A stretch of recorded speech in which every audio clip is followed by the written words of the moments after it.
ನಲ್ಮೆಯ ವೀಕ್ಷಕರೇ, ನಿಮ್ಮ ನೆಚ್ಚಿನ ಯೂಟ್ಯೂಬ್ ಚಾನಲ್ಗೆ ಮತ್ತೊಮ್ಮೆ ನಿಮಗೆಲ್ಲ ಸ್ವಾಗತ. ಎಲ್ಲ ಕಡೆ ಹೋಗ್ತಾ ಇರಿ, ನಮ್ಮ ಚಾನಲ್ಗೆ ಮಾತ್ರ ಬರ್ತಾ ಇರಿ ಅಂತ ಹೇಳ್ತಾ, ಇವತ್ತು PSI ಎಕ್ಸಾಮ್ ಪ್ರಿಪರೇಷನ್ ವಿಡಿಯೋ ಸೀರೀಸ್ನಲ್ಲಿ ಒಂದು ಮುಖ್ಯವಾದಂತಹ ವಿಡಿಯೋ ಸಿಗ್ತಾ ಇದೆ. ಅದು PSI ಪ್ರೀವಿಯಸ್ ಇಯರ್ ಎಸ್ಎ ಕ್ವಶನ್ಸ್ಗಳ ಬಗ್ಗೆ. ಏನಿದು, ಇದರಲ್ಲಿ ಏನಿದೆ? ಇದರಲ್ಲಿ ಹೆಚ್ಚು ಕಮ್ಮಿ 30 ಪ್ರೀವಿಯಸ್ ಇಯರ್ ಎಸ್ಎ ಕ್ವಶನ್ನ ಟಾಪಿಕ್ ವೈಸ್ ಅರೇಂಜ್ ಮಾಡಿದ್ವಿ. ನಂತರ ಅದರಿಂದ ನಿಮಗೆ ಆಸುಪಾಸು 150 ಕ್ವಶನ್ ಸಿಗ್ತದೆ. ಈ ಕ್ವಶನ್ಸ್ಗಳು ಟಾಪಿಕ್ ವೈಸ್ ಇದೆ. ಸರಿ, ಇದೆಲ್ಲೂ ಸಿಗಲ್ವಾ? ಖಂಡಿತವಾಗ್ಲೂ ನಿಮ್ಗೆ ಎಲ್ಲ ಕಡೆ ಸಿಗುತ್ತೆ.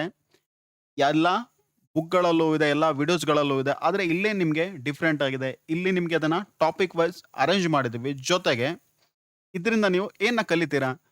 ಇದರಿಂದ ನೀವು ಯಾವ ಟಾಪಿಕ್ ಇಂಪಾರ್ಟೆಂಟ್ ಆಗಿದೆ, ಅಲ್ಲಿ ನೀವು ಯಾವ ರೀತಿ ಕ್ವೆಶ್ಚನ್ ಅಟೆಂಪ್ಟ್ ಮಾಡಬೇಕು, ನೀವು ಯಾವುದೇ ವಿಡಿಯೋಸ್ ನೋಡಿ, ಯಾವುದೇ ಬುಕ್ಸ್‌ನ ತಗೊಳ್ಳಿ ಅಥವಾ ಯಾವುದೇ ಒಂದು ರೆಫರೆನ್ಸ್ ಮೆಟೀರಿಯಲ್‌ನ ತಗೊಳ್ಳಿ. ಅದರಲ್ಲಿ ನೀವು ಯಾವ ಕಂಟೆಂಟನ್ನ ನೀವು ಎಕ್ಸಾಮಿಗೆ ಬೇಕಾದ ಹಾಗೆ ತಗೋಬೇಕು, ಅಥವಾ ನೀವು ತಗೊಳ್ಳೋಂಥ ಕಂಟೆಂಟ್ ಸರಿ ಇದೆಯಾ ಅನ್ನೋಂಥದ್ದು ಈ ಪ್ರೀವಿಯಸ್ ಇಯರ್ ಕ್ವೆಶ್ಚನ್ನ ಅನಾಲಿಸಿಸ್ ಮಾಡೋದ್ರಿಂದ ಸಿಗುತ್ತೆ.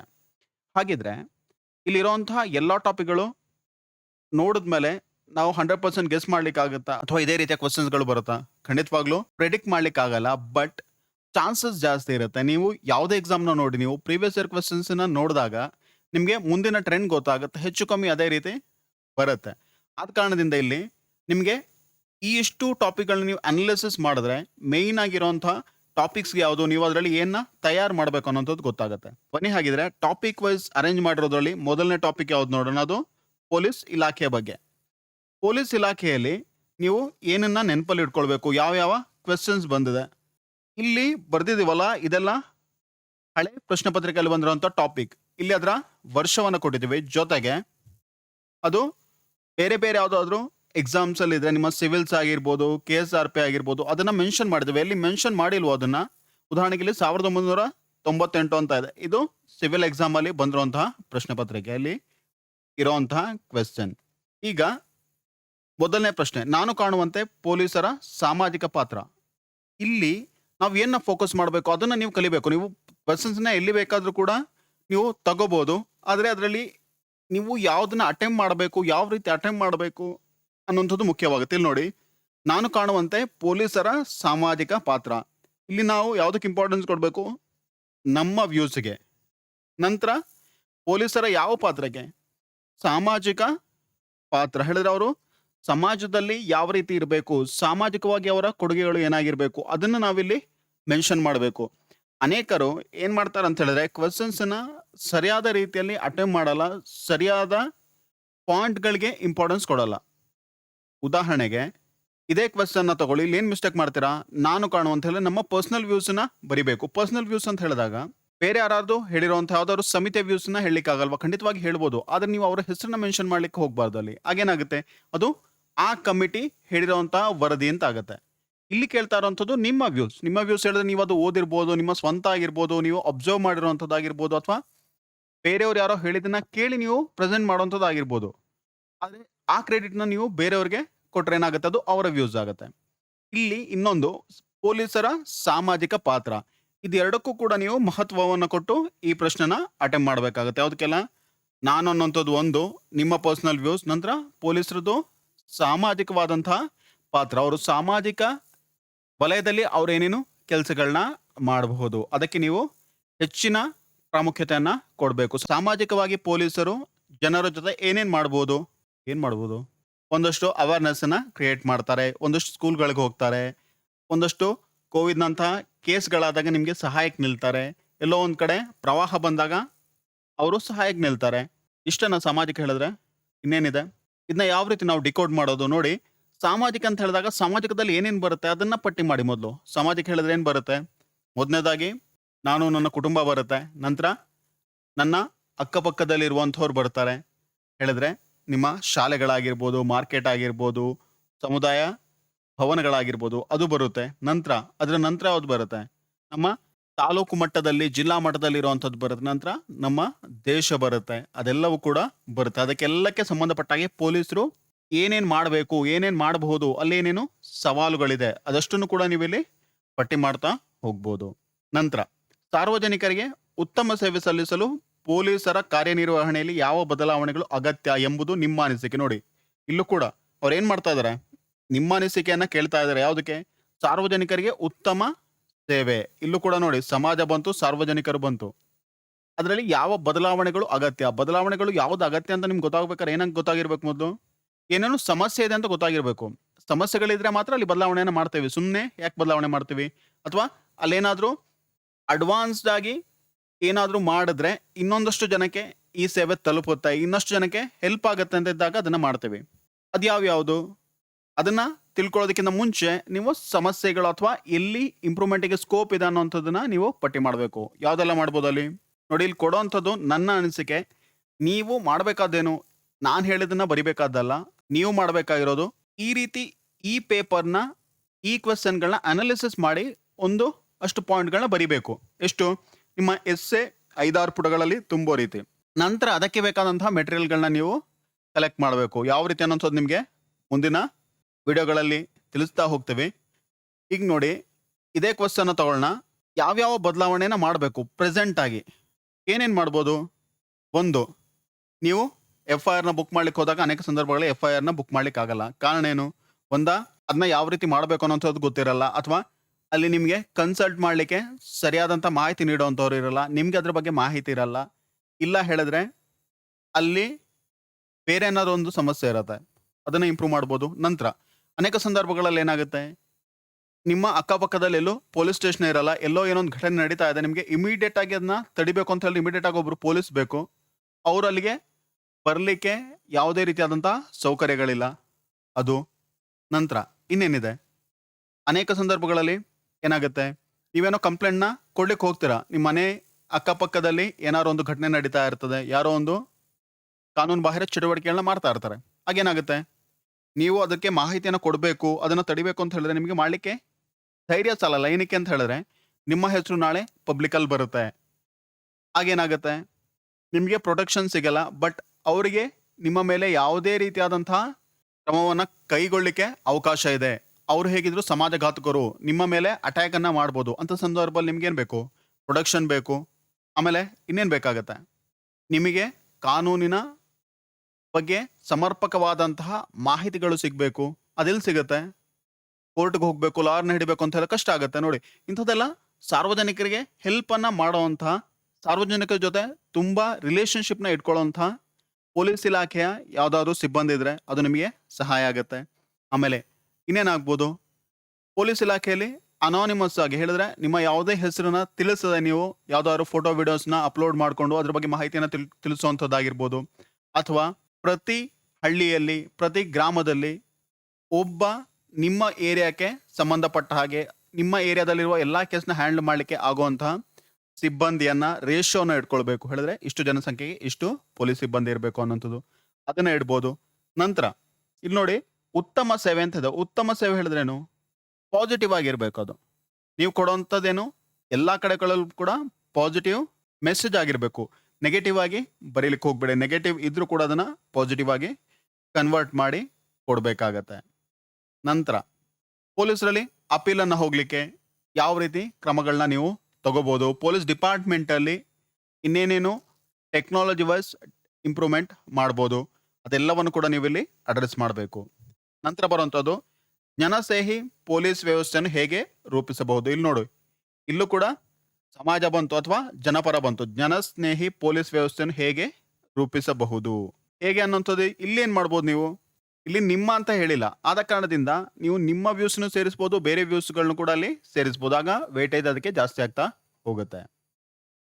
ಇದೆಲ್ಲದರಲ್ಲೂ ಕೂಡ ಕಂಟೆಂಟ್ ಸೇಮ್ ಬರುತ್ತೆ. ನಂತರ ಪೊಲೀಸ್ ಅಧಿಕಾರಿಗೆ ಇರಬೇಕಾದ ಗುಣಗಳು. ಯಾರಿಗೆ? ಪೊಲೀಸ್ ಅಧಿಕಾರಿಗೆ. ಜನರಲ್ ಆಗಿ ನೀವು ಯಾವುದೇ ಗುಣಗಳನ್ನ ಬೇಕಾದ್ರೂ ಹೇಳ್ಬೋದು. ಇಲ್ಲಿ ಪೊಲೀಸ್ ಅಧಿಕಾರಿ ವರ್ಗಕ್ಕೆ ಇರಬೇಕಾದಂತಹ ಗುಣಗಳು ಯಾವುದು? ನೋಡಿ, ಇಲ್ಲಿ ಏನಾಗುತ್ತೆ ಹೇಳಿದ್ರೆ, ಗುಣಗಳಂತ ಹೇಳಿದಾಗ ನಾವು 4-5 ಗುಣಗಳನ್ನ ಹೇಳ್ಬೋದು. ಆದ್ರೆ ನೀವು ಎಸ್ಸೆನ ಬರಿಬೇಕಾದ್ರು 4-5 ವಾಕ್ಯಗಳಲ್ಲ, 5-6 ಪೇಜಸ್ ಅಲ್ಲಿ ಬರಿಬೇಕು ನೀವು. ಹಾಗೇನಾಗುತ್ತೆ, ಅಷ್ಟು ಕಂಟೆಂಟ್ ನ ಗುಣಗಳ ಬಗ್ಗೆನೇ ಬರಿಬೇಕು, ಅದು ಕಷ್ಟ ಆಗುತ್ತೆ. ಅದಕ್ಕೆ ಏನ್ ಮಾಡ್ಬೋದು? ಯೋಚನೆ ಮಾಡಿ, ಅಲ್ಲಿ ನೀವು ಬೇರೆ ಬೇರೆ ಉದಾಹರಣೆಗಳನ್ನ ಕೊಡ್ಬೋದಾ, ಅಥವಾ ಬೇರೆ ಯಾವ್ದಾದ್ರು ನೀವು ಎಕ್ಸಾಂಪಲ್ಸ್ನ ತಗೊಂಡು ನಿಮ್ಮ ರಿಯಲ್ ಇನ್ಸಿಡೆಂಟ್ಸ್ನ ಅಲ್ಲಿ ಕೊಡ್ಬೋದಾ? ಇದೆಲ್ಲ ಕೂಡ ನೀವು ಯೋಚನೆ ಮಾಡಬೇಕಾಗಿರೋದಂತೆ. ಪ್ರತಿಯೊಂದನ್ನು ಕೂಡ ನಾವು ಹೇಳಲ್ಲ. ಯಾಕಂತ ಹೇಳಿದ್ರೆ ಇದೆಲ್ಲ ಪರ್ಸನಲ್ ವ್ಯೂಸ್ ಆಗತ್ತೆ. ನೀವು ನಿಮ್ಮದೇ ಯೋಚನೆಗಳನ್ನ ಬಳಸಿ ನೀವು ಎಕ್ಸಾಮನ್ನ ಬರಿಬೇಕು. ನಮ್ಮ ಪ್ರತಿಯೊಂದು ವಿಡಿಯೋದ ಉದ್ದೇಶ ಒಂದೇ ಒಂದು ಏನು? ನೀವು ಹೋಗುವಂಥ ದಾರಿ ಸರಿಯಾಗಿರ್ಬೇಕು. ಅದಕ್ಕೆ ನಮ್ಗೇನ್ ಗೊತ್ತಿದೆ ಅದನ್ನ ತಿಳಿಸ್ಬೇಕು ಅಷ್ಟೇ. ನಾವು ಹೇಳಿದಾಗೆ ನೀವು ಮಾಡಲೇಬೇಕು ಅಂತಾನೂ ಅಲ್ಲ. ಶಿಕ್ಷಣದ ಉದ್ದೇಶ ನಿಮ್ಮ ದಾರಿಯನ್ನ ನೀವೇ ಹುಡ್ಕೊಂಡು ಹೋಗ್ಬೇಕು ಅನ್ನೋಂಥದ್ದು. ಇಲ್ಲಿ ಗುಣಗಳು ಬಂದಾಗ ಏನೇನ್ ಬರುತ್ತೆ? ಅವನು ಸತ್ಯಸಂಧರಾಗಿರ್ಬೇಕು. ನಂತರ ಇನ್ನೇನ್ ಮಾಡ್ಬೇಕು ಅವರು? ಪಕ್ಷಾತೀತವಾಗಿ ಏನೂನು ಮಾಡ್ಬೋದು. ಎಲ್ಲಾ ಸಮಸ್ಯೆಗಳಿಗೂ ಕೂಡ ಸ್ಪಂದನೆಯನ್ನ ನೀಡುವಂಥವರಾಗಿರ್ಬೇಕು. ನಂತರ ಯಾರಲ್ಲೂ ಕೂಡ ತಾರತಮ್ಯವನ್ನ ಮಾಡ್ಬೋದು. ದೋಷಗಳನ್ನ ಸುಖ ಸುಮ್ಮನೆ ಆರೋಪಗಳನ್ನ ಹೊರಿಸಬಾರ್ದು. ಎಲ್ಲ ನೆಗೆಟಿವ್ ಪಾಯಿಂಟ್ಸ್ ಯಾವುದಿದೆ, ಪಾಸಿಟಿವ್ ಪಾಯಿಂಟ್ಸ್ ಇದೆ ಅದನ್ನ ನೋಡ್ಕೊಳ್ಳಿ. ಅದನ್ನ ಗ್ರೂಪ್ ಮಾಡ್ಕೊಳ್ಳಿ. ನಂತರ ನೀವು ಕಂಟೆಂಟ್ ಜಾಸ್ತಿ ಸಿಗ್ಬೇಕು ಅಂತ ಹೇಳಿದ್ರೆ ನೀವು ಒಂದಷ್ಟು ಸಬ್ ಕ್ಯಾಟಗರಿಯನ್ನ ಮಾಡ್ಬೋದು. ಉದಾಹರಣೆಗೆ ಇಲ್ಲಿ ನೋಡಿ, ಪೊಲೀಸರಿಗೆ ಇರಬೇಕಾದಂತಹ ಒಂದು ಗುಣ ಯಾವುದದು? ಸ್ಪಂದನೆ. ಯಾರಿಗೆಲ್ಲ ಸ್ಪಂದನೆಯನ್ನ ಕೊಡ್ಬೋದು? ಯಾವುದಕ್ಕೆಲ್ಲ ಸ್ಪಂದನೆಯನ್ನ ಕೊಡ್ಬೋದು ಅವರು? ಸ್ಪಂದನೆಯನ್ನ ಪೊಲೀಸ್ ಸ್ಟೇಷನ್ ಅಲ್ಲಿ ಬರುವಂತಹ ಪ್ರತಿಯೊಬ್ಬ ವ್ಯಕ್ತಿಗೂ ಕೂಡ ಕೊಡ್ಬೋದು. ನಂತರ ಇನ್ಯಾರಿಗೆ ಕೊಡ್ಬೋದು? ನೊಂದವರಿಗೆ ಅವರು ಸ್ಪಂದನೆಯನ್ನ ಕೊಡ್ಬೋದು. ಅಥವಾ ಸಮಾಜದಲ್ಲಿ ಯಾವುದೇ ಒಬ್ಬ ವ್ಯಕ್ತಿ ತನ್ನ ಕೇಸನ್ನ ದಾಖಲೆ ಮಾಡಲಿಕ್ಕೆ ಆಗಲ್ಲ ಅಂತ ಸಂದರ್ಭದಲ್ಲಿ ಅವರಿಗೆ ಸ್ಪಂದನೆಯನ್ನು ಕೊಡ್ಬೋದು. ಉದಾಹರಣೆ, ಅವರಿಗೆ ಭಯ ಇರುತ್ತೆ, ಅವರಿಗೆ ಯಾವುದೇ ರೀತಿಯಾದಂತಹ ಮಾಹಿತಿಗಳು ಸಿಗಲ್ಲ, ಅಂಥದಕ್ಕೆ ಸ್ಪಂದನೆಯನ್ನ ಕೊಡ್ಬೋದು. ಈ ತರ ನೀವು ಅದ್ರ ಕೆಳಗಡೆಗೆ ಪಾಯಿಂಟ್ಸ್ ಅನ್ನ ಆಡ್ ಮಾಡ್ತಾ ಹೋಗ್ಬೋದು. ಆಗ ನಿಮ್ಗೆ ಅದು ಪೇಜಸ್ ಕಂಪ್ಲೀಟ್ ಆಗ್ತಾ ಹೋಗುತ್ತೆ. ಇಲ್ಲ ಅಂತ ಹೇಳಿದ್ರೆ ಅದು ಪೇಜಸ್ ಕಂಪ್ಲೀಟ್ ಆಗಲ್ಲ. ಮತ್ತೆ ಇನ್ನೊಂದು, ನೀವು ಉದಾಹರಣೆನ ಕೊಡ್ತೀರಾ ಅಂತ ಹೇಳಿದಾಗ ಯಾವಾಗ್ಲೂ ಕೂಡ ಕಾಂಟ್ರವರ್ಸಿಯಿಂದ ಫ್ರೀ ಇರುವಂತಹ ವ್ಯಕ್ತಿಗಳನ್ನ, ಕಾಂಟ್ರವರ್ಸಿಯಿಂದ ಫ್ರೀ ಇರುವಂತಹ ಉದಾಹರಣೆಗಳನ್ನೇ ಕೊಡಬೇಕು. ಯಾವುದಾದ್ರೂ ಒಬ್ಬ ವ್ಯಕ್ತಿ ಅವ್ನು ತುಂಬಾ ಕಾಂಟ್ರವರ್ಸಿಯಲ್ ಇದ್ರೆ, ಅವ್ರ ಬಗ್ಗೆ ತುಂಬಾ ಪರ ಮತ್ತೆ ವಿರೋಧಗಳಿದ್ರೆ ಅಂಥದ್ದನ್ನ ಕೋಟ್ ಮಾಡ್ಲಿಕ್ಕೆ ಹೋಗ್ಬಾರ್ದು. ಯಾಕಂತ ಹೇಳಿದ್ರೆ ನಿಮ್ಮ ಪೇಪರ್ನ ಯಾರು ಇವ್ಯಾಲ್ಯೂಯೇಟ್ ಮಾಡ್ತಾರೋ, ಯಾರು ಕರೆಕ್ಷನ್ ಮಾಡ್ತಾರೋ ಅವ್ರಿಗೆ ಅವ್ರದ್ದೇ ಆದಂಥ ಪರ್ಸನಲ್ ವ್ಯೂಸ್ ಇರುತ್ತೆ. ಎಷ್ಟೇ ಪಕ್ಷಾತೀತವಾಗಿ ಅವರು ಕೂಡ ವ್ಯಾಲ್ಯೂಯೇಷನ್ ಮಾಡಬೇಕು ಅಂತ ಅನ್ಕೊಂಡ್ರು ಕೂಡ ಕೆಲವೊಂದು ಸಂದರ್ಭದಲ್ಲಿ ಏನಾಗುತ್ತೆ ಹೇಳಿದ್ರೆ, ಓ ಈ ವ್ಯಕ್ತಿ ಮತ್ತೆ ನನ್ನ ಅಭಿಪ್ರಾಯಗಳಿಗೆ ಭಿನ್ನಾಭಿಪ್ರಾಯಗಳಿದೆ, ಆದ ಕಾರಣದಿಂದ ಅಲ್ಲೆಲ್ಲೋ ಅದೊಂದು ನಿಮಗೆ ನೆಗೆಟಿವ್ ಆಗಿ ಪರಿಣಮಿಸಬಹುದು. ನಂತರ ಸೈಬರ್ ಕ್ರೈಮ್ ಮತ್ತು ಇಂಟರ್ನೆಟ್ ಸೆಕ್ಯೂರಿಟಿ. ಇಲ್ಲಿ ಕ್ರೈಮ್ ಬಂತು, ಜೊತೆಗೆ ಸೆಕ್ಯೂರಿಟಿ ಯಾವ್ದ್ರದ್ದು? Internet security. ಇಲ್ಲೇನ್ ಮಾಡ್ತೀರಾ ಹೇಳಿದ್ರೆ, ಇಂಟರ್ನೆಟ್ ಸೆಕ್ಯೂರಿಟಿ ಬದಲು ಬೇರೆ ಬೇರೆ ಯಾವ್ದನ್ನೋ ಲಿಂಕ್ ಮಾಡ್ತೀರಾ. ಬೇರೆದನ್ನ ಮಾಡ್ಬೋದು. ಉದಾಹರಣೆಗೆ ನಿಮ್ಮ ಬ್ಯಾಂಕ್ ಖಾತೆಯಲ್ಲಿ ಏನೋ ಒಂದು ಫ್ರಾಡ್ ಆಗುತ್ತೆ ಅಂತ ಸಂದರ್ಭದಲ್ಲಿ ಅದು ಇಂಟರ್ನೆಟ್ಗೆ ಸಂಬಂಧಪಟ್ಟರೆ ಅದನ್ನ ಬರಿಬೋದು. ಇಲ್ಲ ಹೇಳಿದ್ರೆ ಅದನ್ನ ಬರೀಲಿಕ್ಕೆ ಹೋಗ್ಬಾರ್ದು. ಏನೇನಾಗುತ್ತೆ ಇದ್ರಲ್ಲಿ ನೋಡಿ, ಇಂಟರ್ನೆಟ್ದು ಕಂಪ್ಲೀಟ್ ಮಾಹಿತಿ ಗೊತ್ತಿರಬೇಕು. ನಂತರ ಸೈಬರ್ ಕ್ರೈಮ್ ಹೇಳಿದ್ರೆ ಏನೋ ಅನ್ನೋಂಥದ್ದು ಕೂಡ ಗೊತ್ತಿರಬೇಕು. ಸೈಬರ್ ಕ್ರೈಮ್ ಅಲ್ಲಿ ಏನೇನಾಗುತ್ತೆ ನೀವೊಂದಷ್ಟು ಪಾಯಿಂಟ್ನ ಮಾಡ್ಕೊಳ್ಳಿ, ಆಗ ನಿಮಗೆ ಗೊತ್ತಾಗ್ತಿದೆ ಎಷ್ಟು ಕಷ್ಟ ಅನ್ನೋಂಥದ್ದು. ಟಾಪಿಕ್ ತುಂಬಾ ಈಸಿ ಇದೆ. ಸೈಬರ್ ಕ್ರೈಮ್ ಹೇಳಿದಾಗ ಏನೇನು ಬರುತ್ತೆ ನಮಗೆ ಸಾಮಾನ್ಯವಾಗಿ? SMS ಮುಖಾಂತರ ಒಂದಷ್ಟು ಸ್ಕ್ಯಾಮ್ಗಳಾಗುತ್ತೆ. ನಂತರ ಯಾರ್ದೋ ಫೋಟೋಗಳನ್ನ ಯಾರ್ದೋ ಚಿತ್ರಗಳಿಗೆ ಹಾಕಿ ಅದರಲ್ಲಿ ಬ್ಲ್ಯಾಕ್ ಮೇಲ್ಗಳನ್ನ ಮಾಡ್ತಾರೆ. ನಂತರ ಅಶ್ಲೀಲವಾದಂತಹ ಸಂದೇಶಗಳು, ವಿಡಿಯೋಗಳು ಬರುತ್ತವೆ. ಇನ್ನೇನು ಬೆದರಿಕೆ ನಡೀತದೆ. ಜೊತೆಗೆ ಯಾವುದೋ ವಿಡಿಯೋ ಫೋನ್ಗಳನ್ನ ಕದ್ದು ರೆಕಾರ್ಡ್ ಮಾಡಿ ಅದನ್ನ ಪಬ್ಲಿಕ್ ಬಿಡ್ತಾರೆ. ಇದೆಲ್ಲ ಸೈಬರ್ ಕ್ರೈಮ್ ಅಲ್ಲಿ ನಡೆಯುವಂಥದ್ದು.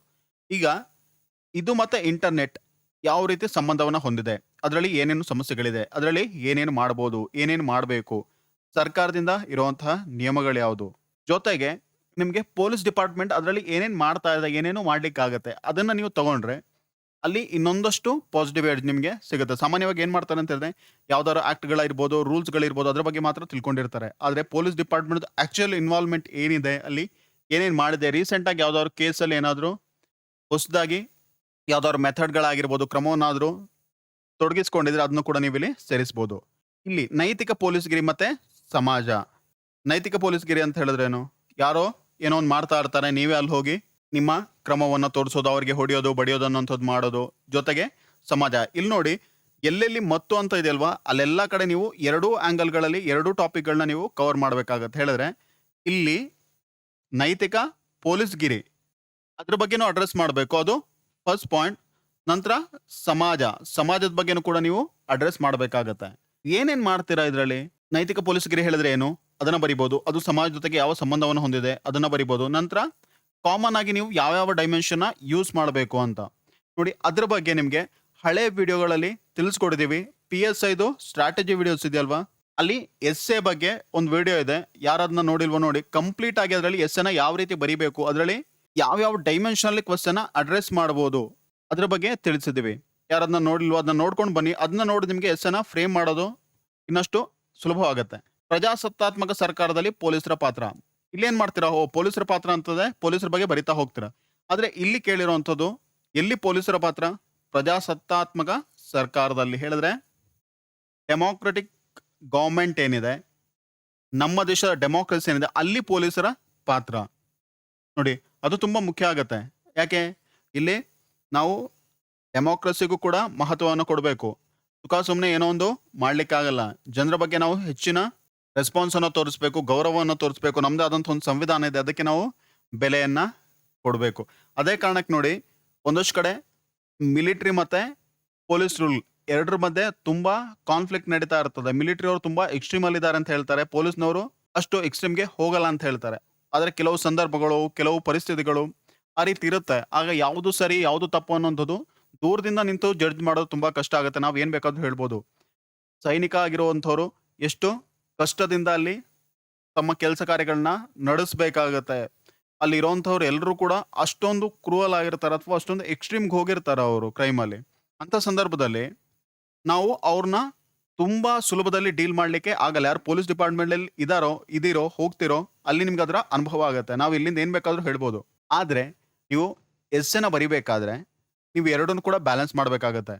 ಅಲ್ಲಿ ನೀವು ತುಂಬಾ ಲೈಟ್ ಆಗಿ ಹೇಳ್ತೀವಿ, ಆ ಥರ ಎಲ್ಲ ಮಾಡಬಾರ್ದು, ಜನರನ್ನ ಸುಮ್ಮನೆ ಬಿಡಬೇಕು, ಅವ್ರಿಗೆ ಒಂದಷ್ಟು ಬುದ್ಧಿವಾದವನ್ನ ಹೇಳಿ ಬಿಡಬೇಕು ಅಂತ ಹೇಳಿದ್ರೆ, ಯಾರಾದ್ರೂ ಪೊಲೀಸ್ ಡಿಪಾರ್ಟ್ಮೆಂಟ್ ಇರೋವಂಥವ್ರು ನಿಮ್ಮ ಎಸ್ಸನ್ನ ಇವ್ಯಾಲ್ಯೂಯೇಟ್ ಮಾಡ್ತೀರಾ ಅಂತ ಹೇಳಿದ್ರೆ ಅವ್ರಿಗೆ ಅರ್ಥ ಆಗತ್ತೆ ಇವರು ಪೊಲೀಸ್ ಡಿಪಾರ್ಟ್ಮೆಂಟ್ಗೆ ಬಂದ್ರೆ ಏನ್ ಮಾಡ್ತಾರೆ ಅನ್ನೋಂಥದ್ದು. ಅದರಿಂದ ನೀವು ಮಾಡೋವಂಥದ್ದು, ನೀವು ಬರೆಯೋವಂಥದ್ದು, ನಿಮ್ಮ ಯೋಚನೆಗಳು ಎಲ್ಲ ಕೂಡ ಹೇಗಿರ್ಬೇಕು ಅಂತ ಹೇಳಿದ್ರೆ ಪ್ರತಿಯೊಂದನ್ನು ಕೂಡ ಬ್ಯಾಲೆನ್ಸ್ ಮಾಡೋ ತರ ಇರಬೇಕು. ನಾಳೆ ನೀವು ಡಿಪಾರ್ಟ್ಮೆಂಟ್ಗೆ ಹೋದಾಗ್ಲೂ ಕೂಡ ನಿಮ್ಮ ವ್ಯಕ್ತಿತ್ವ ಅದೇ ರೀತಿಯಲ್ಲಿ ಪ್ರತಿಫಲನವನ್ನ ಹೊಂದಬೇಕು. ನೆಕ್ಸ್ಟ್ ಬರುವಂತಹ ಟಾಪಿಕ್ಸ್ ಪೊಲೀಸ್ ಕಾರ್ಯದಲ್ಲಿ ಸಾಮಾಜಿಕ ಮಾಧ್ಯಮ ಅಥವಾ ಸಾಮಾಜಿಕ ಜಾಲತಾಣಗಳ ಪಾತ್ರ. ಇಲ್ಲೂ ಕೂಡ ಪೊಲೀಸರು ಮತ್ತೆ ಸಮಾಜ ಜೊತೆಗೆ ಸಾಮಾಜಿಕ ಜಾಲತಾಣ, ಸಮಾಜದ ಜೊತೆಗೆ ಏನಿದೆ ಇಲ್ಲಿ ಜಾಲತಾಣಗಳಿದೆ ನೋಡಿ. ಸಮಾಜ ಅಂತ ಹೇಳಿದಾಗ ಇಲ್ಲೇನ್ ಬಂತು, ಇನ್ನು ಸಾಮಾಜಿಕ ಜಾಲತಾಣಗಳು ಕೂಡ ಬಂತು ಹೇಳಿದ್ರೆ ನಿಮ್ಮ ಹಳೆ ಒಂದು ಟಾಪಿಕ್ ಇತ್ತಲ್ವ, ಅದಕ್ಕೆ ಇದನ್ನ ನೀವು ಲಿಂಕ್ ಮಾಡಬಹುದು. ಸಮಾಜದಲ್ಲಿ ಸಾಮಾಜಿಕ ಜಾಲತಾಣಗಳು ಕೂಡ ಬರುತ್ತೆ, ಇನ್ನೇನು ಸಾಮಾಜಿಕ ವಿಷಯಗಳು ಬರುತ್ತೆ, ಅದೆಲ್ಲ ಲಿಂಕ್ ಆಗ್ತಾ ಹೋಗುತ್ತೆ. ಈ ರೀತಿ ನೀವು ನಿಮ್ಮಷ್ಟಕ್ಕೆ ನೀವು ಕಲಿತಾ ಹೋಗ್ಬೋದು. ಇಲ್ಲಿ ಸಾಮಾಜಿಕ ಜಾಲತಾಣಗಳು ಹೇಳಿದ್ರೆ ನಿಮ್ಮ ಫೇಸ್ಬುಕ್ ಆಗಿರ್ಬೋದು, ಟ್ವಿಟ್ಟರ್ ಆಗಿರ್ಬೋದು, ಬೇರೆ ಯಾವ್ದಾದ್ರು ಇರಲಿ, ಅದರ ಪಾತ್ರ ಏನು ನೋಡಿ. ನಿಮ್ಗೆ ಒಂದಷ್ಟು ಶಾಕಿಂಗ್ ನ್ಯೂಸ್ಗಳು ಬರುತ್ತೆ ಇದರಲ್ಲಿ.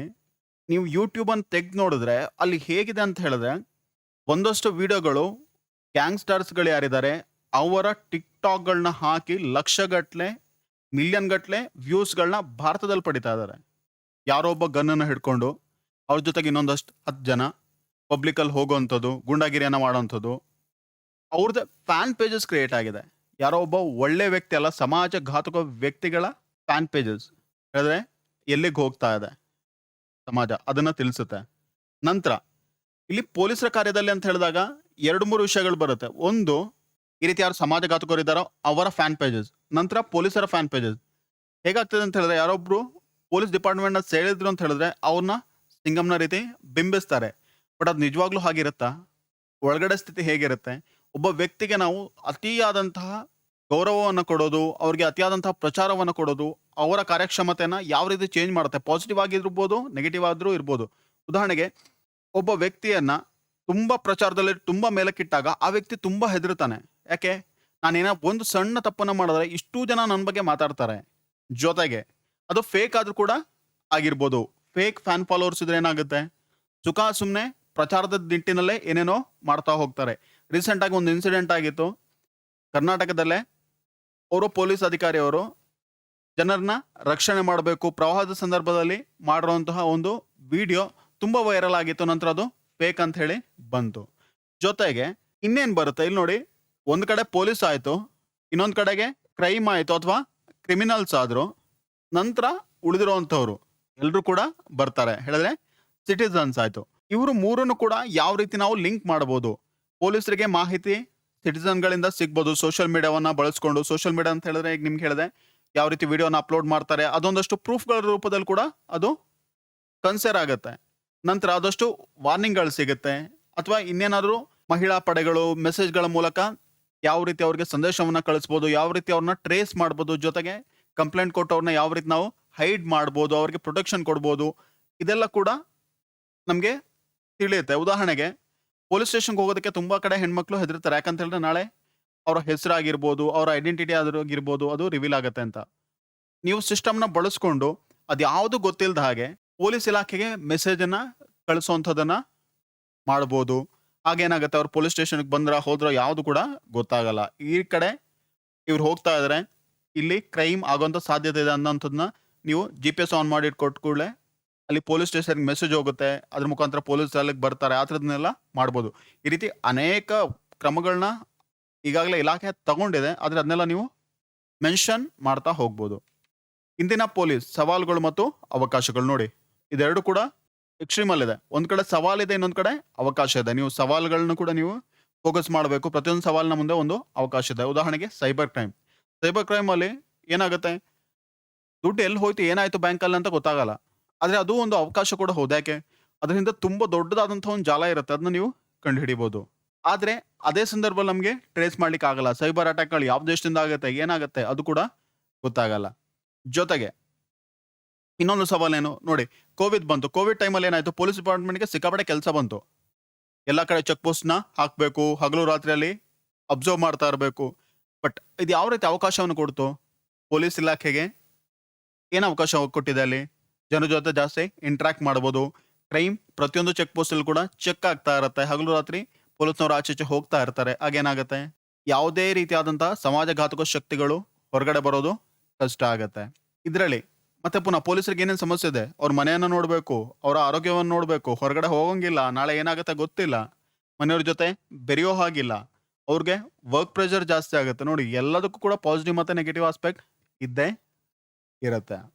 ಇದನ್ನೆಲ್ಲ ನೀವು ಲೀಸ್ಟ್ ಮಾಡ್ಕೊಳ್ಳಿ. ಇದು ಯಾವ ಕಷ್ಟ ಆಗತ್ತೆ ಅಂತ ಹೇಳಿ ನಿಮಗೆ, ನೀವು 6 ಪೇಜ್ಗಳಲ್ಲಿ ಬರೀಲಿಕ್ಕೆ ಹೋದಾಗ ಇದು ಕಷ್ಟ ಆಗತ್ತೆ. ನೆಕ್ಸ್ಟ್ ಮತ್ತೆ ಪುನಃ ಪ್ರಜಾಪ್ರಭುತ್ವ ವ್ಯವಸ್ಥೆಯಲ್ಲಿ ಪೊಲೀಸರ ಪಾತ್ರ ನೋಡಿ. ಮತ್ತೆ ಪುನಃ ಯಾವ್ದು ಬಂತಿಲ್ಲಿ, ಪ್ರಜಾಪ್ರಭುತ್ವ ಅನ್ನುವಂಥದ್ದು ಬಂತು. ಇಲ್ಲಿ ಅಗೇನ್ ಪೊಲೀಸರ ಪಾತ್ರ ಬರಿಬೇಕು. ಪೊಲೀಸರ ಪಾತ್ರವನ್ನು ಎಲ್ಲರೂ ಜನರಲ್ ಆಗಿ ಬರೀತಾರೆ. ಆದ್ರೆ ಪ್ರಜಾಪ್ರಭುತ್ವದಲ್ಲಿ ಅದನ್ನ ಬರಿಬೇಕು. ಹೇಗೆ ಬರಿಬೇಕು? ಇದಕ್ಕೆ ನೀವು ಯಾವ ರೀತಿ ಯೋಚನೆ ಮಾಡಬೇಕು? ನಮ್ಮ ಸಂವಿಧಾನದ ಪ್ರಸ್ತಾವನೆ ಇದೆಯಲ್ವಾ, ಅದನ್ನ ನೋಡ್ಬೋದು. ನಮ್ಮದು ಜಾತ್ಯತೀತ ರಾಷ್ಟ್ರ. ನಂತರ ಇನ್ನೇನು ಬರಿಬೋದು ಅಲ್ಲಿ ಪ್ರಸ್ತಾವನೆಯಲ್ಲಿ ಏನೇನಿದೆ? ಸೆಕ್ಯುಲರ್ ಇದೆ, ಡೆಮೋಕ್ರೆಟಿಕ್ ಇದೆ, ಆಮೇಲೆ ಪ್ರಿಯಾಂಬಲ್ ಅಲ್ಲಿ ಏನಿದೆ? ಸೋವರಿನ್, ಸೋಷಿಯಲಿಸ್ಟ್, ಸೆಕ್ಯುಲರ್, ಡೆಮೋಕ್ರೆಟಿಕ್. ನಂತರ ಜಸ್ಟಿಸ್ ಬಗ್ಗೆ ಮಾತಾಡ್ತಾರೆ. ಯಾವುದೆಲ್ಲ? ಸೋಷಿಯೋ ಇಕನಾಮಿಕ್, ಪೊಲಿಟಿಕಲ್, ನಂತರ ಲಿಬರ್ಟಿ, ಈಕ್ವಾಲಿಟಿ, ಅದೆಲ್ಲದರ ಬಗ್ಗೆ ಕೂಡ ಅಲ್ಲಿ ಮಾತಾಡ್ತಾರೆ. ನೀವು ಆ ಪಾಯಿಂಟ್ಗಳನ್ನ ಇಟ್ಕೊಂಡ್ರೆ ಆ ಪಾಯಿಂಟ್ಗಳಲ್ಲಿ ಪೊಲೀಸ್ ವ್ಯವಸ್ಥೆಯ ಕೆಲಸ ಏನು, ಯಾವ ರೀತಿ ಪೊಲೀಸ್ ಇಲಾಖೆಯಲ್ಲಿ ಕೊಡುಗೆಯನ್ನ ನೀಡುತ್ತೆ ಅನ್ನೋಂಥದ್ದನ್ನ ನೆನಪಲ್ಲಿ ಇಟ್ಕೊಂಡ್ರೆ ಸಾಕು. ಆಗ ನಿಮಗೆ ಈ ಎಸ್ ಅನ್ನ ಬರೆಯುವಂಥದ್ದು ತುಂಬಾ ಸುಲಭ ಆಗುತ್ತೆ. ಇಲ್ಲ ಅಂತ ಹೇಳಿದ್ರೆ ನೀವು ಈ ಎಸ್ ಅಲ್ಲಿ ಏನ್ ಬರಿಬೇಕು, ಏನ್ ಮಾಡ್ಬೇಕು ಅನ್ನೋಂಥದ್ದೇ ಗೊತ್ತಾಗಲ್ಲ. ಅದ ಕಾರಣ ಮೇಯ್ನ್ ಆಗಿ ಯಾವ್ಯಾವ ಪಾಯಿಂಟ್ಸ್ಗಳಿದೆ ಅದನ್ನ ನೆನಪಲ್ಲಿ ಇಟ್ಕೊಳ್ಳಿ. ಒಂದು ಪ್ರಜಾಪ್ರಭುತ್ವ, ಇನ್ನೊಂದು ಪೊಲೀಸರ ಪಾತ್ರ ಈ ಕ್ವಶನ್ ಅಲ್ಲಿ. ಅದೇ ರೀತಿ ಬೇರೆ ಕ್ವಶನ್ ಅಲ್ಲಿ ಏನ್ ಬರ್ತದನ್ನ ನೋಡಿ, ಆಗ ಅದನ್ನ ಬರೀಲಿಕ್ಕೆ ಸುಲಭ ಆಗುತ್ತೆ. ಮತ್ತೆ ಪುನಃ ಪೊಲೀಸ್ ಮತ್ತು ಸಮಾಜದ ನಡುವಿನ ವಿಶ್ವಾಸಾರ್ಹತೆಯ ಕೊರತೆಯನ್ನ ನಿವಾರಿಸೋದು. ಇಲ್ಲಿ ಮುಖ್ಯವಾಗಿರುವಂಥದ್ದು ಯಾವುದು? ವಿಶ್ವಾಸಾರ್ಹತೆ. ಯಾಕೆ ವಿಶ್ವಾಸ ಇರಲ್ಲ ಅದನ್ನ ನೀವು ತಿಳ್ಕೊಳ್ಬೇಕು. ವಿಶ್ವಾಸ ಯಾಕೆ ಬರಲ್ಲ? ನಮ್ಮ ಸುತ್ತಮುತ್ತ ತುಂಬಾ ನೆಗೆಟಿವ್ ಕಾನ್ಸೆಪ್ಟ್‌ಗಳು ತುಂಬಿದೆ. ಪೊಲೀಸ್ ಡಿಪಾರ್ಟ್‌ಮೆಂಟ್ ಅಲ್ಲಿ ಏನು ಮಾಡಲ್ಲ. ಪೊಲೀಸ್ ಡಿಪಾರ್ಟ್‌ಮೆಂಟ್ ಅಲ್ಲಿ ಒಂದು ಸಿಕ್ಕಾಪಟ್ಟೆ ದುಡ್ಡು ತಿಂತಾರೆ. ಪೊಲೀಸ್ ಡಿಪಾರ್ಟ್‌ಮೆಂಟ್ ಅತ್ಯಂತ ಭ್ರಷ್ಟವಾದಂತಹ ಡಿಪಾರ್ಟ್‌ಮೆಂಟ್. ಹೌದಾ ಅಲ್ವಾ? ಯೋಚನೆ ಮಾಡಿ. ಹೌದು ಅಂತ ಹೇಳಿದ್ರೆ ನೀವು ಅದನ್ನ ನೀಗಿಸೋದಕ್ಕೆ ಏನ್ ಮಾಡ್ಬೇಕು? ಇಲ್ಲ ಅಂತ ಹೇಳಿದ್ರೆ ಅದನ್ನ ತೋರಿಸ್ಕೊಡ್ಬೇಕು ಜನರಿಗೆ. ಈ ತರ ಇಲ್ಲ, ನಮ್ಮ ಡಿಪಾರ್ಟ್‌ಮೆಂಟ್ ಅಲ್ಲಿ ಆ ತರ ನಡೆಯಲ್ಲ. ಅದನ್ನ ಜನರಿಗೆ ತೋರಿಸ್ಬೇಕಾಗತ್ತೆ. ಸುಮ್ನೆ ನಾವು ಯಾರು ಏನ್ ಬೇಕಾದ್ರೂ ಹೇಳಿ ಅಂತ ಹೇಳಿ ಕೂತ್ಕೊಂಡ್ರೆ ಏನಾಗುತ್ತೆ? ಜನ ಬೇಕಾದಾಗ ಮಾತಾಡ್ತಾರೆ. ಆಗ ವಿಶ್ವಾಸಾರ್ಹತೆ ಬರಲ್ಲ. ನಂತರ ಇನ್ನೊಂದು ಮುಖ್ಯವಾಗಿ ಇಲ್ಲಾಗಬೇಕು, ಪೊಲೀಸ್ ಡಿಪಾರ್ಟ್‌ಮೆಂಟ್ ತುಂಬಾ ಜನ ತುಂಬಾ ಒಳ್ಳೆಯವರಿದ್ದಾರೆ. ಉದಾಹರಣೆಗೆ ಮಧುಕರ್ ಶೆಟ್ಟಿ ಸರ್ ಆಗಿರ್ಬೋದು, ಅಥವಾ ಇನ್ಯಾರು ಬೇಕಾದ್ರೂ ಆಗಿರ್ಬೋದು. ಅವ್ರು ಸಿಕ್ಕಾಪಟ್ಟೆ ಒಳ್ಳೆ ಕೆಲಸವನ್ನ ಮಾಡಿದ್ದಾರೆ. ಆದ್ರೆ ಏನಾಗುತ್ತೆ ಗೊತ್ತಾ? ಪೊಲೀಸ್ ಡಿಪಾರ್ಟ್‌ಮೆಂಟ್ ಅಂತಲ್ಲ, ಯಾವುದೇ ಡಿಪಾರ್ಟ್‌ಮೆಂಟ್ ಇರ್ಲಿ, ನಿಮ್ಮ ಮನೆಗಳಲ್ಲೇ ಇರಲಿ, ಒಳ್ಳೆಯವ್ರು ಏನ್ ಮಾಡ್ತಾರೆ? ತಮ್ಮ ಕೆಲಸವನ್ನು ಮಾಡ್ಕೊಂಡು ಅವ್ರ ಮನೆಗೆ ಹೋಗ್ತಾರೆ ಅಷ್ಟೇ. ಅವ್ರು ಏನ್ ಮಾಡಿದ್ದಾರೆ, ಏನ್ ಮಾಡ್ತಾ ಇದಾರೆ ಸಮಾಜಕ್ಕೆ ಎಲ್ಲೂ ಗೊತ್ತಾಗಲ್ಲ. ನಾವೇನ್ ಮಾಡ್ಬೇಕು? ಅಂಥವ್ರನ್ನ ಸಮಾಜಕ್ಕೆ ನಾವು ಪರಿಚಯಿಸಬೇಕು. ಎಲ್ಲೆಲ್ಲ ಸಂದರ್ಭಗಳು ಸಿಗತ್ತೆ. ಉದಾಹರಣೆಗೆ ಇಂಜಿನಿಯರ್ಸ್ ಡೇ ಬಂದಾಗ ಒಳ್ಳೆ ಇಂಜಿನಿಯರ್ಸ್‌ಗಳು ನಿಮ್ಮ ಅಕ್ಕಪಕ್ಕದಲ್ಲಿದ್ರೆ ಅವ್ರನ್ನ ಗುರುತಿಸಿ. ಅಥವಾ ಒಳ್ಳೆ ಪೊಲೀಸ್ ದಿವಸ ಬಂದಾಗ ಪೊಲೀಸ್ ದಿನಾಚರಣೆಯಲ್ಲಿ ಯಾರಾದ್ರೂ ಒಳ್ಳೆ ಪೊಲೀಸ್‌ನವರು ಇದ್ರೆ ಖಂಡಿತವಾಗ್ಲೂ ಅವ್ರನ್ನ ಸಮಾಜಕ್ಕೆ ತೋರಿಸಿ. ಖಂಡಿತವಾಗ್ಲೂ ಒಬ್ರಲ್ಲ ಒಬ್ರು ಇದ್ದೇ ಇರ್ತಾರೆ. ನಾವ್ ಏನ್ ಮಾಡ್ಬೇಕು? ಅವ್ರನ್ನ ಸಮಾಜಕ್ಕೆ ಪರಿಚಯಿಸಬೇಕು. ಆಗ ಏನ್ ಅನ್ಸುತ್ತೆ ಗೊತ್ತಾ ನಮ್ಗೆ? ಓಹ್! ಇಂಥವ್ರು ಇರ್ತಾರೆ. ಒಬ್ರು ಇಬ್ರು ತುಂಬಾ ದೊಡ್ಡ ಸೆಲೆಬ್ರಿಟಿಗಳ ತರ ಬಿಂಬಿಸೋ ಬದಲಿಗೆ ಏನ್ ಮಾಡ್ಬೋದು? ಇಂಥ ಸಣ್ಣ ಪುಟ್ಟ ವ್ಯಕ್ತಿಗಳನ್ನ ನಾವು ತೋರಿಸ್ತಾ ಹೋದ್ರೆ ಅವ್ರಿಗೂ ಇನ್ನೊಂದಷ್ಟು ಧೈರ್ಯ ಬರುತ್ತೆ. ಓ, ನಾವು ಈ ತರ ಕೆಲಸವನ್ನ ಮಾಡಿದೀವಿ, ಇನ್ನಷ್ಟು ಕೆಲಸವನ್ನ ಮಾಡಬೇಕು, ಜನ ನಮ್ಮನ್ನ ಗುರುತಿಸ್ತಾರೆ, ನಮ್ಮ ಜೊತೆಗೆ ಜನ ಇರ್ತಾರೆ ಅಂತ. ಇಲ್ಲ ಅಂತ ಹೇಳಿದ್ರೆ ಏನಾಗುತ್ತೆ? ಅವ್ರಿಗೇನೋ ಒಂದು ಸಮಸ್ಯೆ ಆಯ್ತಾ, ಕೆಲಸವನ್ನ ಬಿಡ್ತಾರೆ, ಅಲ್ಲಿಗೆ ಮುಗ್ದೋಗುತ್ತೆ. ಅದನ್ನೇ ಹೇಳೋದು ನಾವು, ಸಮಾಜವನ್ನ ನಿರ್ಮಿಸಬೇಕಾದಂಥವ್ರು ನಾವೇ. ಎಲ್ಲೆಲ್ಲಿ ಸಂದರ್ಭ ಸಿಗುತ್ತೆ ಅಂಥವ್ರನ್ನೆಲ್ಲರನ್ನೂ ಕೂಡ ನೀವು ಸಮಾಜಕ್ಕೆ ಪರಿಚಯಿಸ್ತಾ ಹೋಗಿ. ಇಲ್ಲಿ ನೀವು ಫೋಕಸ್ ಮಾಡ್ಬೇಕಾಗಿರೋದು ಯಾವುದು? ಸಮಾಜದ ನಡುವಿನ ವಿಶ್ವಾಸಾರ್ಹತೆ ಕೊರತೆ. ಕೊರತೆಯಲ್ಲಿ ಏನೇನ್ ಬರಿಬೋದು? ಕೊರತೆಗೆ ಕಾರಣಗಳನ್ನ ಬರಿಬೋದು. ನಂತರ ಇನ್ನೇನ್ ಬರಿಬೋದು? ಅದನ್ನ ನಿವಾರಿಸೋದು ಹೇಗೆ? ಸೊಲ್ಯೂಷನ್‌ಗಳನ್ನ ಕೊಡ್ಬೋದು. ನಂತರ ನಿಮ್ಮ ಸಜೆಷನ್‌ಗಳನ್ನ ಕೊಡ್ಬೋದು. ಸೊಲ್ಯೂಷನ್‌ಗೂ ಸಜೆಷನ್‌ಗೂ ಏನ್ ಡಿಫರೆನ್ಸ್? ಸೊಲ್ಯೂಷನ್ ಹೇಳಿದ್ರೆ ಯಾವ್ದಾದ್ರು ಒಂದು ಸಮಸ್ಯೆ ಇದೆ ಅದಕ್ಕೆ ನೇರವಾಗಿ ಇದು ಪರಿಹಾರ ಅಂತ ಹೇಳೋದು. ಸಜೆಷನ್ ಈ ತರ ಮಾಡ್ಬೋದು. ಅದನ್ನ ಮಾಡೋದಕ್ಕೆ ತುಂಬಾ ದೀರ್ಘ ಸಮಯವಾದ್ರೂ ತಗೊಳ್ಬೋದು. ಅದನ್ನ ಕೂಡ ಬರಿಬೋದು. ಪೊಲೀಸ್ ಆಧುನೀಕರಣ. ಇಲ್ಲಿ ನೋಡಿ, ಆಧುನೀಕರಣ ಅಂತ ಹೇಳಿದಾಗ ನಿಮಗೆ ಡಿಪಾರ್ಟ್ಮೆಂಟ್ ಬಗ್ಗೆ ಗೊತ್ತಿರಬೇಕಾಗತ್ತೆ. ಡಿಪಾರ್ಟ್ಮೆಂಟ್ ಅಲ್ಲಿ ಏನೇನ್ ಕೊರತೆ ಇದೆ, ಏನೇನು ವಿಷಯಗಳಲ್ಲಿ ಅವರು ಹಿಂದುಳಿದಿದ್ದಾರೆ. ಉದಾಹರಣೆಗೆ ಹಳೆ ಕಾಲದ ಜೀಪ್ಗಳು. ಫಾರಿನ್ ಅಲ್ಲೆಲ್ಲ ನೋಡಿದ್ರೆ ಅಲ್ಲಿ ಫಾಸ್ಟ್ ಆಗಿ ಓಡೋಂತಹ ಬೈಕ್ಗಳನ್ನ ವೆಹಿಕಲ್ಗಳನ್ನ ಅವ್ರು ಕೊಟ್ಟಿರ್ತಾರೆ. ಅತ್ಯಾಧುನಿಕ ವೆಪನ್ಸ್ ಆಗ್ಲಿ, ಅತ್ಯಾಧುನಿಕವಾದಂತಹ ವೆಹಿಕಲ್ಸ್ಗಳು, ಕಮ್ಯುನಿಕೇಶನ್ ಡಿವೈಸ್ಗಳು. ನಂತರ ದೇಶದ ಪ್ರಗತಿಯಲ್ಲಿ ಪೊಲೀಸರ ಪಾತ್ರ. ಇಲ್ಲಿ ನಾವು ಯಾವ್ದ್ರ ಬಗ್ಗೆ ಫೋಕಸ್ ಮಾಡಬೇಕು? ದೇಶದ ಬಗ್ಗೆ ಮಾತ್ರ ಮಾಡಬೇಕು. ಇಡೀ ದೇಶವನ್ನ ಯಾವ ರೀತಿ ಬದಲಾವಣೆ ಮಾಡಬಹುದು. ನೋಡಿ, ಪೊಲೀಸರಿಗೆ ಕಾನೂನಾತ್ಮಕವಾಗಿ ಏನ್ ಕೆಲಸ ಇರುತ್ತೆ? ಅವರು ಸಮಾಜದ ಶಾಂತಿ ಸುವ್ಯವಸ್ಥತೆಯನ್ನ ಕಾಪಾಡಬೇಕು. Especially crime related. ಅದನ್ನ ಇಟ್ಕೊಂಡು ದೇಶದಲ್ಲಿ ಯಾವ ರೀತಿ ಪ್ರಗತಿಯನ್ನ ಮಾಡ್ಬೋದು ಅವರು? ಯೋಚನೆ ಮಾಡಿ. ಏನ್ ಮಾಡ್ಲಿಕ್ಕಾಗುತ್ತೆ? ಕ್ರೈಮ್‌ನ ಸ್ಟಾಪ್ ಮಾಡ್ಬೋದು. ಆದ್ರೆ ಕ್ರೈಮ್‌ನ ಸ್ಟಾಪ್ ಮಾಡಿದ್ರೆ ಎಷ್ಟೆಲ್ಲ ಪ್ರಗತಿ ಆಗುತ್ತೆ ಗೊತ್ತಾ? ಒಂದು, ನಮ್ಮ ದೇಶದಲ್ಲಿ ಎಷ್ಟೋ ಬ್ಲಾಕ್ ಮನಿ ಇದೆ. ಎಲ್ಲೆಲ್ಲಿಂದೋ ದುಡ್ಡು, ಹವಾಲಾ ದುಡ್ಡು ಒಂದ್ ಕಡೆಯಿಂದ ಇನ್ನೊಂದ್ ಕಡೆಗೆ ಟ್ರಾನ್ಸ್ಫರ್ ಆಗ್ತಾ ಹೋಗುತ್ತೆ. ಏನಾಯ್ತು ಅದನ್ನ ಸ್ಟಾಪ್ ಮಾಡಿದ್ರೆ? ದೇಶದ ಆರ್ಥಿಕತೆ ಸುಧಾರಣೆ ಆಗುತ್ತೆ. ಆರ್ಥಿಕತೆ ಸುಧಾರಣೆ ಆದ್ರೆ ಅದು ದೇಶದ ಪ್ರಗತಿ. ನಂತರ ಎಷ್ಟೋ ಜನ ಮಕ್ಕಳು ಅನೇಕ ಕೆಟ್ಟ ಹವ್ಯಾಸಗಳಿಗೆ ಬಲಿಯಾಗ್ತಾ ಇದ್ದಾರೆ. ಅದನ್ನ ಸ್ಟಾಪ್ ಮಾಡಿದ್ರೆ ಅದು ಕೂಡ ದೇಶಕ್ಕೆ ಕೊಡುಗೆ. ನಂತರ ಫುಡ್ ಅಲ್ಲಿ ಏನೇನೋ ಅಡಲ್ಟ್ರೇಷನ್ ಆಗುತ್ತೆ, ಅಂದ್ರೆ ಕಲಬೆರಕೆ ಆಗುತ್ತೆ. ಅದನ್ನ ಸ್ಟಾಪ್ ಮಾಡಿ. ಆರೋಗ್ಯದಲ್ಲಿ ಸುಧಾರಣೆ ಆಗುತ್ತೆ. ಆರೋಗ್ಯದಲ್ಲಿ ಸುಧಾರಣೆ ಆದ್ರೆ ಏನಾಯ್ತು? ಎಗೇನ್ ಅದು ದೇಶಕ್ಕೆ ಕೊಡುವಂತಹ ಕೊಡುಗೆ. ಆಮೇಲೆ ಬಾಲಕಾರ್ಮಿಕರು. ಬಾಲಕಾರ್ಮಿಕರನ್ನ ಯಥೇಚ್ಛವಾಗಿ ಬಳಸ್ತಾ ಇದ್ದಾರೆ. ಅದನ್ನ ನಿಲ್ಸಿದ್ರೆ ಒಬ್ಬ ಹುಡುಗ ಓದ್ತಾನೆ, ಓದ್ಮೇಲೆ ಕೆಲಸವನ್ನ ತಗೊಳ್ತಾನೆ. ಕೆಲಸವನ್ನ ತಗೊಂಡ್ರೆ ಅವನು ಸಮಾಜಕ್ಕೆ ಕಂಟಕ ಆಗೋದನ್ನ ತಪ್ಪಿಸ್ಬೋದು. ಜೊತೆಗೆ ತನ್ನ ಮನೆಯ ಆರ್ಥಿಕತೆಯನ್ನ ಸುಧಾರಣೆ ಮಾಡ್ತಾನೆ. ದೇಶಕ್ಕೆ ಕೊಡುಗೆಯನ್ನ ಕೊಡ್ತಾನೆ. ಒಳ್ಳೆ ಅಧಿಕಾರಿ ಆಗ್ಬೋದು, ಒಳ್ಳೆ ಸೈಂಟಿಸ್ಟ್ ಆಗ್ಬೋದು, ಏನು ಬೇಕಾದ್ರೂ ಆಗ್ಬೋದು. ಈ ರೀತಿ ನಾವು ಟಾಪಿಕ್ಗಳನ್ನ ಸ್ಪ್ರೆಡ್ ಮಾಡ್ತಾ ಹೋಗ್ಬೇಕು. ಆಗ ನಮಗೆ ಬರೀಲಿಕ್ಕಾಗತ್ತೆ. ಪೊಲೀಸ್ ಇಲಾಖೆಯಲ್ಲಿ ಕಲ್ಯಾಣ ಕಾರ್ಯಕ್ರಮಗಳು. ಇದಕ್ಕೆ ನಿಮ್ಗೆ ಏನ್ ಗೊತ್ತಿರಬೇಕು? ಪೊಲೀಸ್ ಡಿಪಾರ್ಟ್ಮೆಂಟ್ ಬಗ್ಗೆ ಗೊತ್ತಿರಬೇಕು. ಅದರ ಪ್ರೋಗ್ರಾಮ್ಸ್ಗಳು. ಇದು ಎಕ್ಸ್ಕ್ಲೂಸಿವ್ ಆಗಿ ಅದಕ್ಕೆ ಸಂಬಂಧಪಟ್ಟಿರುವಂಥದ್ದು. ನೀವು ಜನರಲ್ ಆಗಿ ಏನು ಬರೀಲಿಕ್ಕಾಗಲ್ಲ ಇಂಥ ಕಾನ್ಸೆಪ್ಟ್ಗಳು ಬಂದಾಗ. ಅದನ್ನ ನೀವು ಆಯ್ಕೆ ಮಾಡಿದಾಗ ಕರೆಕ್ಟ್ ಆಗಿ ಮಾಡಬೇಕು. ಇಲ್ಲಿ ನೋಡಿ, ಇಲ್ಲಿ ಒಂದಷ್ಟು ಕಡೆ RSI ಅಂತ ಬರ್ದೀನಿ. ಇಲ್ಲಿ WL ಅಂತ ಹೇಳಿದ್ರೆ ವೈರ್ಲೆಸ್ ಅಂತ ಅರ್ಥ. ನಂತರ ಗುಪ್ತಚರ ಇಲಾಖೆ, ಸ್ಟೇಟ್ ಇಂಟೆಲಿಜೆನ್ಸ್ ಡಿಪಾರ್ಟ್ಮೆಂಟ್, ಹೇಳಿದ್ರೆ ರಾಜ್ಯ ಗುಪ್ತಚರ ಇಲಾಖೆ ಮತ್ತು ಇಂಟೆಲಿಜೆನ್ಸ್ ಬ್ಯೂರೋ. ಇದರ ಸಮನ್ವಯತೆ ಮತ್ತೆ ಸವಾಲುಗಳು. ನೋಡಿ, ಮತ್ತೆ ಪುನಃ ಸಮನ್ವಯತೆ ಬಂತು, ಸವಾಲು ಬಂತು. ಅದೆರಡನ್ನೂ ಕೂಡ ನೀವು ಅಡ್ರೆಸ್ ಮಾಡಬೇಕು. ನಾನು ಸವಾಲುಗಳ ಬಗ್ಗೆ ಮಾತ್ರ ಜನರಲ್ ಆಗಿ ಬರ್ದೆ ಅಂತ ಹೇಳಿದ್ರೆ ಸಾಲಲ್ಲ. ಸಮನ್ವಯತೆಯನ್ನು ಕೂಡ ನಾವು ಅಡ್ರೆಸ್ ಮಾಡಬೇಕು. ಆಗ ಮಾತ್ರ ನನಗೆ 100% ಮಾರ್ಕ್ಸ್ ಸಿಗುತ್ತೆ. ಇಲ್ಲ ಅಂತ ಹೇಳಿದ್ರೆ 50%. ಇದಕ್ಕೆ 50% ಆಯ್ತು, ಉಳಿದಿರುವಂಥದ್ದು ಸಮನ್ವಯತೆ ಬರ್ದಿಲ್ಲ, ಅಲ್ಲಿಗೆ ನಿಮ್ಮ ಮಾರ್ಕ್ಸ್ ಡ್ರಾಪ್ ಆಗುತ್ತೆ. SL ಮಾರ್ಕ್ಸ್ ಡ್ರಾಪ್ ಆಗೋದಕ್ಕೆ ಮೇನ್ ರೀಸನೇ ಇದು. ಇಲ್ಲಿ ಎಗೇನ್ ನಿಮ್ಗೆ ಏನ್ ಗೊತ್ತಿರಬೇಕು? ಸ್ಟೇಟ್ ಇಂಟೆಲಿಜೆನ್ಸ್ ಡಿಪಾರ್ಟ್ಮೆಂಟ್ ಗೊತ್ತಿರಬೇಕು. ನಂತರ IB ಗೊತ್ತಿರಬೇಕು. ಇದೆರಡರ ಬಗ್ಗೆ ಗೊತ್ತಿರೋ ಮಾತ್ರ ನಿಮ್ಗೆ ಇದರಲ್ಲಿ ಎಫೆಕ್ಟಿವ್ ಆಗಿ ಆನ್ಸರ್ನ ಬರೀಲಿಕ್ಕೆ ಆಗುತ್ತೆ. ಇಲ್ಲ ಅಂತ ಹೇಳಿದ್ರೆ ಇದರಲ್ಲಿ ಆನ್ಸರ್ನ ಬರೀಲಿಕ್ಕೆ ಆಗಲ್ಲ. ಅರ್ಥ ಆಯ್ತಲ್ವಾ? ಈಗ ಕ್ವಶನ್ ನೋಡಿ, ನಿಮ್ಗೆ ಪೊಲೀಸ್ ಇದನ್ನ ಇಯರ್ ವೈಸ್ ಅರೇಂಜ್ ಮಾಡಿದೀವಿ. ಹೇಳಿದ್ರೆ ನಿಮ್ಗೆ ಗೊತ್ತಾಗುತ್ತೆ ಪೊಲೀಸ್ ಡಿಪಾರ್ಟ್ಮೆಂಟ್ ಬಗ್ಗೆ ಕ್ವಶನ್ಸ್ಗಳನ್ನ ಬಂದಾಗ ಯಾವ ರೀತಿ ಕ್ವಶನ್ ಕೊಡ್ತಾರೆ. ಪೊಲೀಸ್ ಡಿಪಾರ್ಟ್ಮೆಂಟ್ ಬಗ್ಗೆನೇ 5 ಕ್ವಶನ್ ಕೊಡಲ್ಲ, 1 ಕ್ವಶನ್ ಕೊಡ್ತಾರೆ. ಅಲ್ಲಿ ಕೊಟ್ಟಿರೋಂಥ ಕ್ವಶನ್ ಪೊಲೀಸ್ ಇಲಾಖೆಯ ಕಲ್ಯಾಣ ಕಾರ್ಯಕ್ರಮಗಳು ಅಂತ ಕೊಟ್ಟಾಗ ನಿಮ್ಗೆ ಅದ್ರ ಬಗ್ಗೆ ಗೊತ್ತಿಲ್ಲ ಅಂತ ನೀವು ಅದನ್ನ ಅಟೆಂಡ್ ಮಾಡ್ಲಿಕ್ಕೆ ಹೋಗ್ಬಾರ್ದು. ಅಥವಾ ನೀವು ಯಾವ ರೀತಿ ಪೊಲೀಸ್ ಡಿಪಾರ್ಟ್ಮೆಂಟ್ ಬಗ್ಗೆ ಪ್ರಿಪೇರ್ ಆಗ್ತೀರಾ ನೋಡಿ, ಇದೆಲ್ಲ ಪ್ರಿಪೇರ್ ಆಗ್ಬೇಕು. ನಿಮ್ಗೆ ಟೆಕ್ನಿಕಲ್ ಕ್ವಶನ್ಸ್ಗಳು ಕೂಡ ಗೊತ್ತಿರಬೇಕು. ಸ್ಟೇಟ್ ಇಂಟೆಲಿಜೆನ್ಸ್ ಬ್ಯೂರೋ ಹೇಳಿದ್ರೆ ಏನು, ನಂತರ ಸೆಂಟ್ರಲ್ ಅಲ್ಲಿ ಯಾವುದಿದೆ, ಒಂದಷ್ಟು ಕಾನ್ಸೆಪ್ಚುಯಲ್ ನಾಲೆಜ್ ಕೂಡ ಇರಬೇಕು. ಸ್ಟೇಟ್ ಅಲ್ಲಿ ಏನಾಗ್ತಾ ಇದೆ, ಸೆಂಟ್ರಲ್ ಯಾವ್ದು ಆಗ್ತಾ ಇದೆ, ಏನೇನ್ ಪ್ರೋಗ್ರಾಮ್ಸ್ ಇದೆ. ಸಿಂಪಲ್ ಆಗಿರೋಂಥ ಟಾಪಿಕ್ಗಳನ್ನ ತಗೊಳ್ಳಿ. ಇಲ್ಲಿ ನೋಡಿ, ಪೊಲೀಸ್ ಆಧುನೀಕರಣ ಅಂತ ಇದೆ. ನೀವು ಆಧುನೀಕರಣ ಅಂತ ಹೇಳಿ ಬರೆದಾಗ ಜನರಲ್ ಆಗಿ ಬರೆಯುವಂಥದ್ದು ಬದಲಿಗೆ ಯಾರೋ ಒಬ್ರು ಪೊಲೀಸ್ ಡಿಪಾರ್ಟ್ಮೆಂಟ್ ನ ಕಣ್ಣಾರೆ ನೋಡಿರೋಂಥವ್ರು ಅಲ್ಲಿ ಏನೇನು ಇಕ್ವಿಪ್ಮೆಂಟ್ಗಳು ಇದೆ, ರೀಸೆಂಟ್ ಆಗಿ ಯಾವ ವೆಪನ್ಸ್ಗಳಿದೆ, ರೀಸೆಂಟ್ ಆಗಿ ಯಾವ್ಯಾವ ಟೆಕ್ನಾಲಜೀಸ್ ಇದೆ, ಅದನ್ನ ಬರೆದು ಸುಮ್ಮನೆ ಸುಖ ಬರೆದ್ರೆ ನಾನು ಪೊಲೀಸ್ ಡಿಪಾರ್ಟ್ಮೆಂಟ್ ಅಲ್ಲಿ ರೀಸೆಂಟ್ ಆಗಿರೋಂತಹ ಯಾವುದಾದ್ರೂ ತಂತ್ರಜ್ಞಾನವನ್ನ ಅಪ್ಡೇಟ್ ಮಾಡಬೇಕು ಅಂತ ಬರೀತೀನಿ. ಏನ್ ತಂತ್ರಜ್ಞಾನ ಅದು, ಏನ್ ಆಗಿರ್ಬೇಕು ಅಲ್ಲಿ ನೋಡಿ. ಇತ್ತೀಚೆಗಷ್ಟೇ ಪೇಪರ್ ಅಲ್ಲಿ ಬಂತು ನ್ಯೂಸ್, ಪೊಲೀಸ್ ಡಿಪಾರ್ಟ್ಮೆಂಟ್ ಅವರು ಹೈವೇ ಪೆಟ್ರೋಲಿಂಗ್ ಮಾಡಬೇಕಾದ್ರೆ ಒಂದೇ ಕಡೆಗಳಲ್ಲಿ ನಿಲ್ತಾರೆ. ಅವರು ಒಂದು ಕಡೆ ನಿರ್ದಿಷ್ಟ ಸಮಯಕ್ಕಿಂತ ಜಾಸ್ತಿ ನಿಲ್ಬಾರ್ದು. ಅದಕ್ಕೆ ಬೇಕಾಗಿ ಸಾಫ್ಟ್‌ವೇರ್‌ನ ಅಪ್ಡೇಟ್ ಮಾಡ್ತಾ ಇದ್ದಾರೆ. ನೀವು ಪರ್ಟಿಕ್ಯುಲರ್ ಆಗಿ ಬರ್ದಾಗ ಪೊಲೀಸ್ ಅಧಿಕಾರಿಗಳಿಗೂ ಗೊತ್ತಾಗುತ್ತೆ ಅಥವಾ ಅಲ್ಲಿ ವ್ಯಾಲ್ಯೂಯೇಷನ್ ಮಾಡೋರು ಕೂಡ ಗೊತ್ತಾಗುತ್ತೆ. ಓಹ್! ಇವರಿಗೆ ನಾಲೆಡ್ಜ್ ಇದೆ ಪರ್ಟಿಕ್ಯುಲರ್ ಆಗಿ. ಎಷ್ಟು ವ್ಯತ್ಯಾಸ ಬಂದು ನೋಡಿ. ಪೊಲೀಸ್ ಡಿಪಾರ್ಟ್‌ಮೆಂಟಲ್ಲಿ ಸಾಫ್ಟ್‌ವೇರ್‌ನ ಅಪ್ಡೇಟ್ ಮಾಡ್ಬೇಕು ಅಂತ ಹೇಳೋದಕ್ಕಿಂತ, ಪೊಲೀಸ್ ಡಿಪಾರ್ಟ್‌ಮೆಂಟಲ್ಲೂ ಬೀಟ್ ಹೋಗಬೇಕಾದ್ರೆ ಒಂದು ಪ್ರದೇಶದಲ್ಲಿ ನಿರ್ದಿಷ್ಟ ಸಮಯಕ್ಕಿಂತ ಜಾಸ್ತಿ ಇರಬಾರ್ದು ಅನ್ನೋಂಥದ್ದನ್ನ ರೆಕಾಗ್ನೈಸ್ ಮಾಡಿ ಅದನ್ನ ಕೇಂದ್ರೀಕೃತವಾಗಿ ಎಲ್ಲಾ ಡೇಟಾವನ್ನ ತಗೊಂಡು ಪ್ರೊಸೆಸ್ ಮಾಡೋಂಥ ಒಂದು ಸಿಸ್ಟಮ್‌ನ ಡೆವಲಪ್ ಮಾಡಬೇಕು. ಅದು ಮಾಡ್ತಾ ಇದ್ದಾರೆ ಅಂತ ಹೇಳಿ ಬರೆಯೋದಕ್ಕೂ ತುಂಬಾ ವ್ಯತ್ಯಾಸ ಇದೆಯಲ್ವಾ? ಅಲ್ಲಿ ನಿಮ್ಗೆ ಅರ್ಧ ಮಾರ್ಕ್ ಆದ್ರೂ ಕೂಡ ವ್ಯತ್ಯಾಸವನ್ನ ತಂದುಕೊಡುತ್ತೆ. ಅರ್ಧ ಮಾರ್ಕಲ್ಲಿ ಎಷ್ಟು ರ್ಯಾಂಕ್ ಹೋಗುತ್ತೆ ಅನ್ನೋಂಥದ್ದು ನಿಮ್ಗೆಲ್ರಿಗೂ ಗೊತ್ತಿದೆ. ಅಂದ ನೀವು ಟಾಪಿಕ್‌ನ ಚೂಸ್ ಮಾಡುವಾಗ ಮತ್ತೆ ಕಂಟೆಂಟ್‌ನ ಬರೆಯುವಾಗ ತುಂಬಾ ಪರ್ಟಿಕ್ಯುಲರ್ ಆಗಿ ಬರೀರಿ. ಈಗ ಇಷ್ಟು ಟಾಪಿಕ್ಸ್‌ಗಳು ಕೊಟ್ಟಿದ್ದೀವಲ್ವಾ? ಇದಿಷ್ಟು ನಿಮ್ಮ ಪ್ರೀವಿಯಸ್ ಇಯರ್ ಕ್ವೆಶ್ಚನ್ ಪೇಪರಲ್ಲಿ ಬಂದಿರೋವಂಥದ್ದು. ಯಾವುದಕ್ಕೆ ಸಂಬಂಧಪಟ್ಟ ಹಾಗೆ? ಪೊಲೀಸ್ ಇಲಾಖೆಗೆ ಸಂಬಂಧಪಟ್ಟ ಹಾಗೆ. ಇದಿಷ್ಟು ಗೊತ್ತಾಯ್ತು. ಈಗ ನಮ್ಮ ಕೆಲಸ ಏನು? ಟಾಪಿಕ್‌ಗಳನ್ನ ಯಾವುದಿದೆ ಅಂತ ಹೇಳಿ ಕಂಡುಹಿಡಿಯೋದಲ್ಲ, ಯಾವುದಿದೆ ಅಂತ ಹೇಳಿ ಬರೆಯೋದಲ್ಲ. ನಮ್ಮ ಕೆಲಸ ಇರಬೇಕಾಗಿರೋದು ಇದನ್ನ ಅನಾಲಿಸಿಸ್ ಮಾಡಬೇಕು. ಹೇಗೆ ಮಾಡಬೇಕು ನೋಡಿ. ಇಲ್ಲಿ ಬಂದಿರುವಂಥ ಟಾಪಿಕ್ ಯಾವುದ್ರ ಬಗ್ಗೆ? ಪೊಲೀಸ್ ಡಿಪಾರ್ಟ್ಮೆಂಟ್ ಬಗ್ಗೆ ಅಥವಾ ಅದಕ್ಕೆ ಸಂಬಂಧಪಟ್ಟ ಬೇರೆ ವಿಷಯಗಳು, ಕ್ರೈಮ್ ಆಗಿರ್ಬೋದು, ಇಲ್ಲ ಬೇರೆ ಡಿಪಾರ್ಟ್ಮೆಂಟ್‌ಗಳ ಬಗ್ಗೆ ಇರುವಂತಹ ಸಮನ್ವಯತೆ ಬಗ್ಗೆ ಆಗಿರ್ಬೋದು. ಇದನ್ನ ಯಾವುದ್ರ ಜೊತೆಗೆಲ್ಲ ಲಿಂಕ್ ಮಾಡಿದ್ದಾರೆ? ಪೊಲೀಸರು ಮತ್ತು ನೆನಪು ಮಾಡ್ಕೊಳ್ಳಿ. ಪೊಲೀಸರು ಮತ್ತು ನಮ್ಮ ವ್ಯೂಸ್. ಆಮೇಲೆ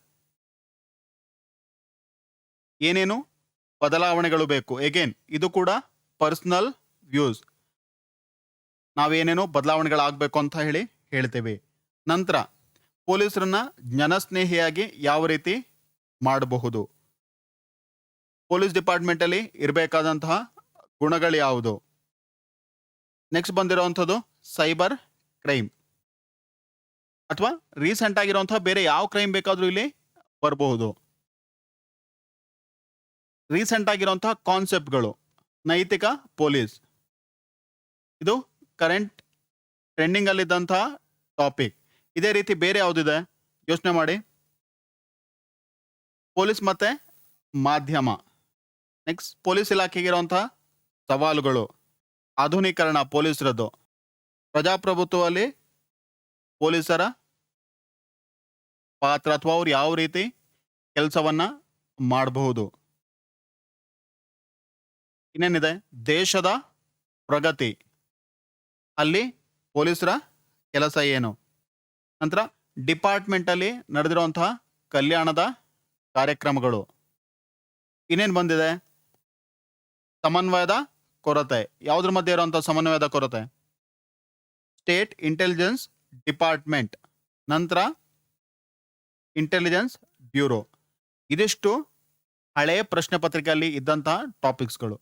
ಈಗ ಒಂದ್ಸಲ ನೀವು ಯೋಚನೆ ಮಾಡಿ, ನೀವು ಒಂದಷ್ಟು ಎಸ್ಸೆನ ನೋಡಿರ್ತೀರಾ, ಬರೆದಿರ್ತೀರಾ. ಇದರಲ್ಲಿ ಈ ಎಷ್ಟು ಟಾಪಿಕ್ಗಳನ್ನ ಅಡ್ರೆಸ್ ಮಾಡಿದಂಥ ಎಷ್ಟು ಕ್ವೆಶನ್ಸ್ ಇತ್ತು, ಎಷ್ಟು ಬುಕ್ಸ್ ಇತ್ತು, ಎಷ್ಟು ವಿಡಿಯೋಸ್ ಇತ್ತು, ಅದು ಅತ್ಯಂತ ಮುಖ್ಯ ಆಗುತ್ತೆ. ಇದಿಷ್ಟು ಪೊಲೀಸ್ ಡಿಪಾರ್ಟ್ಮೆಂಟ್ ರಿಲೇಟೆಡ್ ಕ್ವೆಶನ್ಸ್. ತುಂಬ ಜನರಲ್ ಆಗಿದೆ. ಇದರಲ್ಲಿ ತುಂಬ ಸ್ಪೆಸಿಫಿಕ್ ಆಗಿರೋವಂಥದ್ದು ಕೆಲವು ಕ್ವೆಶನ್ಸ್ಗಳು. ಉದಾಹರಣೆಗೆ ಇದು ಸ್ಟೇಟ್ ಇಂಟೆಲಿಜೆನ್ಸ್ ಡಿಪಾರ್ಟ್ಮೆಂಟ್ ಮತ್ತೆ ಇಂಟೆಲಿಜೆನ್ಸ್ ಬ್ಯೂರೋ ಅಥವಾ ಕಲ್ಯಾಣದ ಕಾರ್ಯಕ್ರಮಗಳು. ಇದೆಲ್ಲ ಸ್ಪೆಸಿಫಿಕ್, ನಿರ್ದಿಷ್ಟವಾಗಿ ಕೇಳುವಂತಹ ಪ್ರಶ್ನೆಗಳು. ಅದನ್ನು ಬಿಟ್ಟು ಜನರಲ್ ಆಗಿರೋಂಥ ಕ್ವೆಶನ್ಸ್ನೇ ಕೇಳಿದ್ದಾರೆ. ಮೇಯ್ನ್ ಆಗಿ ಇಲ್ಲಿ ಯಾವುದನ್ನ ಕೇಳಿದ್ದಾರೆ ನೋಡಿ. ಒಂದು, ನಮ್ಮ ವ್ಯೂಸ್ ಹೇಗಿದೆ? ವ್ಯೂಸ್ ಹೇಳಿದ್ರೆ ಪೊಲೀಸರು ಏನು ಮಾಡ್ಬೋದು, ಏನಾಗ್ತಾ ಇದೆ, ಪೊಲೀಸರಿಗೆ ಇರಬೇಕಾದಂತಹ ಗುಣಗಳು ಯಾವುದು, ಅಲ್ಲಿರುವಂಥ ಸವಾಲುಗಳು ಯಾವುದು, ಅಲ್ಲಿರುವಂತಹ ಬದಲಾವಣೆಗಳು ಯಾವುದು, ಅದು.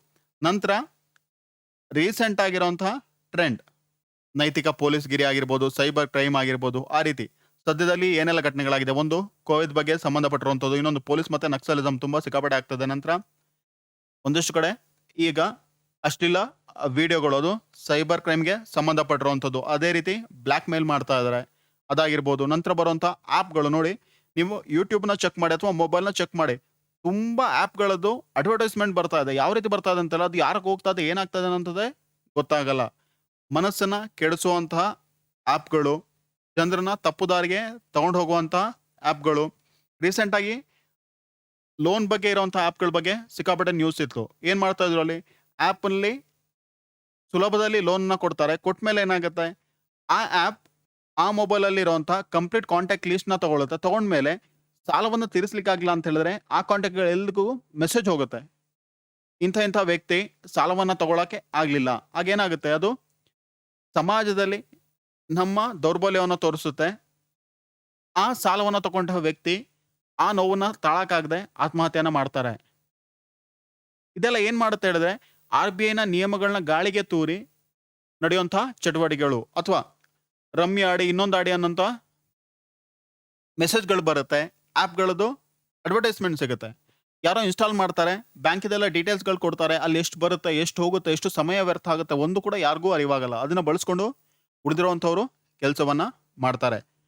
ಅಥವಾ ಇನ್ನು ಯಾವುದೇ ರೀತಿಯಾದಂತಹ ಈ ಇಂಟರ್ನೆಟ್ಗೆ ಸಂಬಂಧಪಟ್ಟಿರುವಂಥ ವಿಷಯಗಳು, ಟೆಕ್ನಾಲಜಿಗೆ ಸಂಬಂಧಪಟ್ಟಂಥ ವಿಷಯಗಳು ಇಲ್ಲೆಲ್ಲ ಬರುತ್ತೆ. ನೋಡಿ, ಮೊಬೈಲ್ ಕಳೆದೋದ್ರೆ IMEI ನಂಬರ್ನ ಇಟ್ಕೊಂಡು ಕಂಡುಹಿಡಿಬೋದು ಅಂತ ಹೇಳ್ತಾರೆ. ಆದರೆ ಎಷ್ಟು ಮೊಬೈಲ್ಗಳು ಆ ರೀತಿ ಸಿಕ್ಕಿದೆ?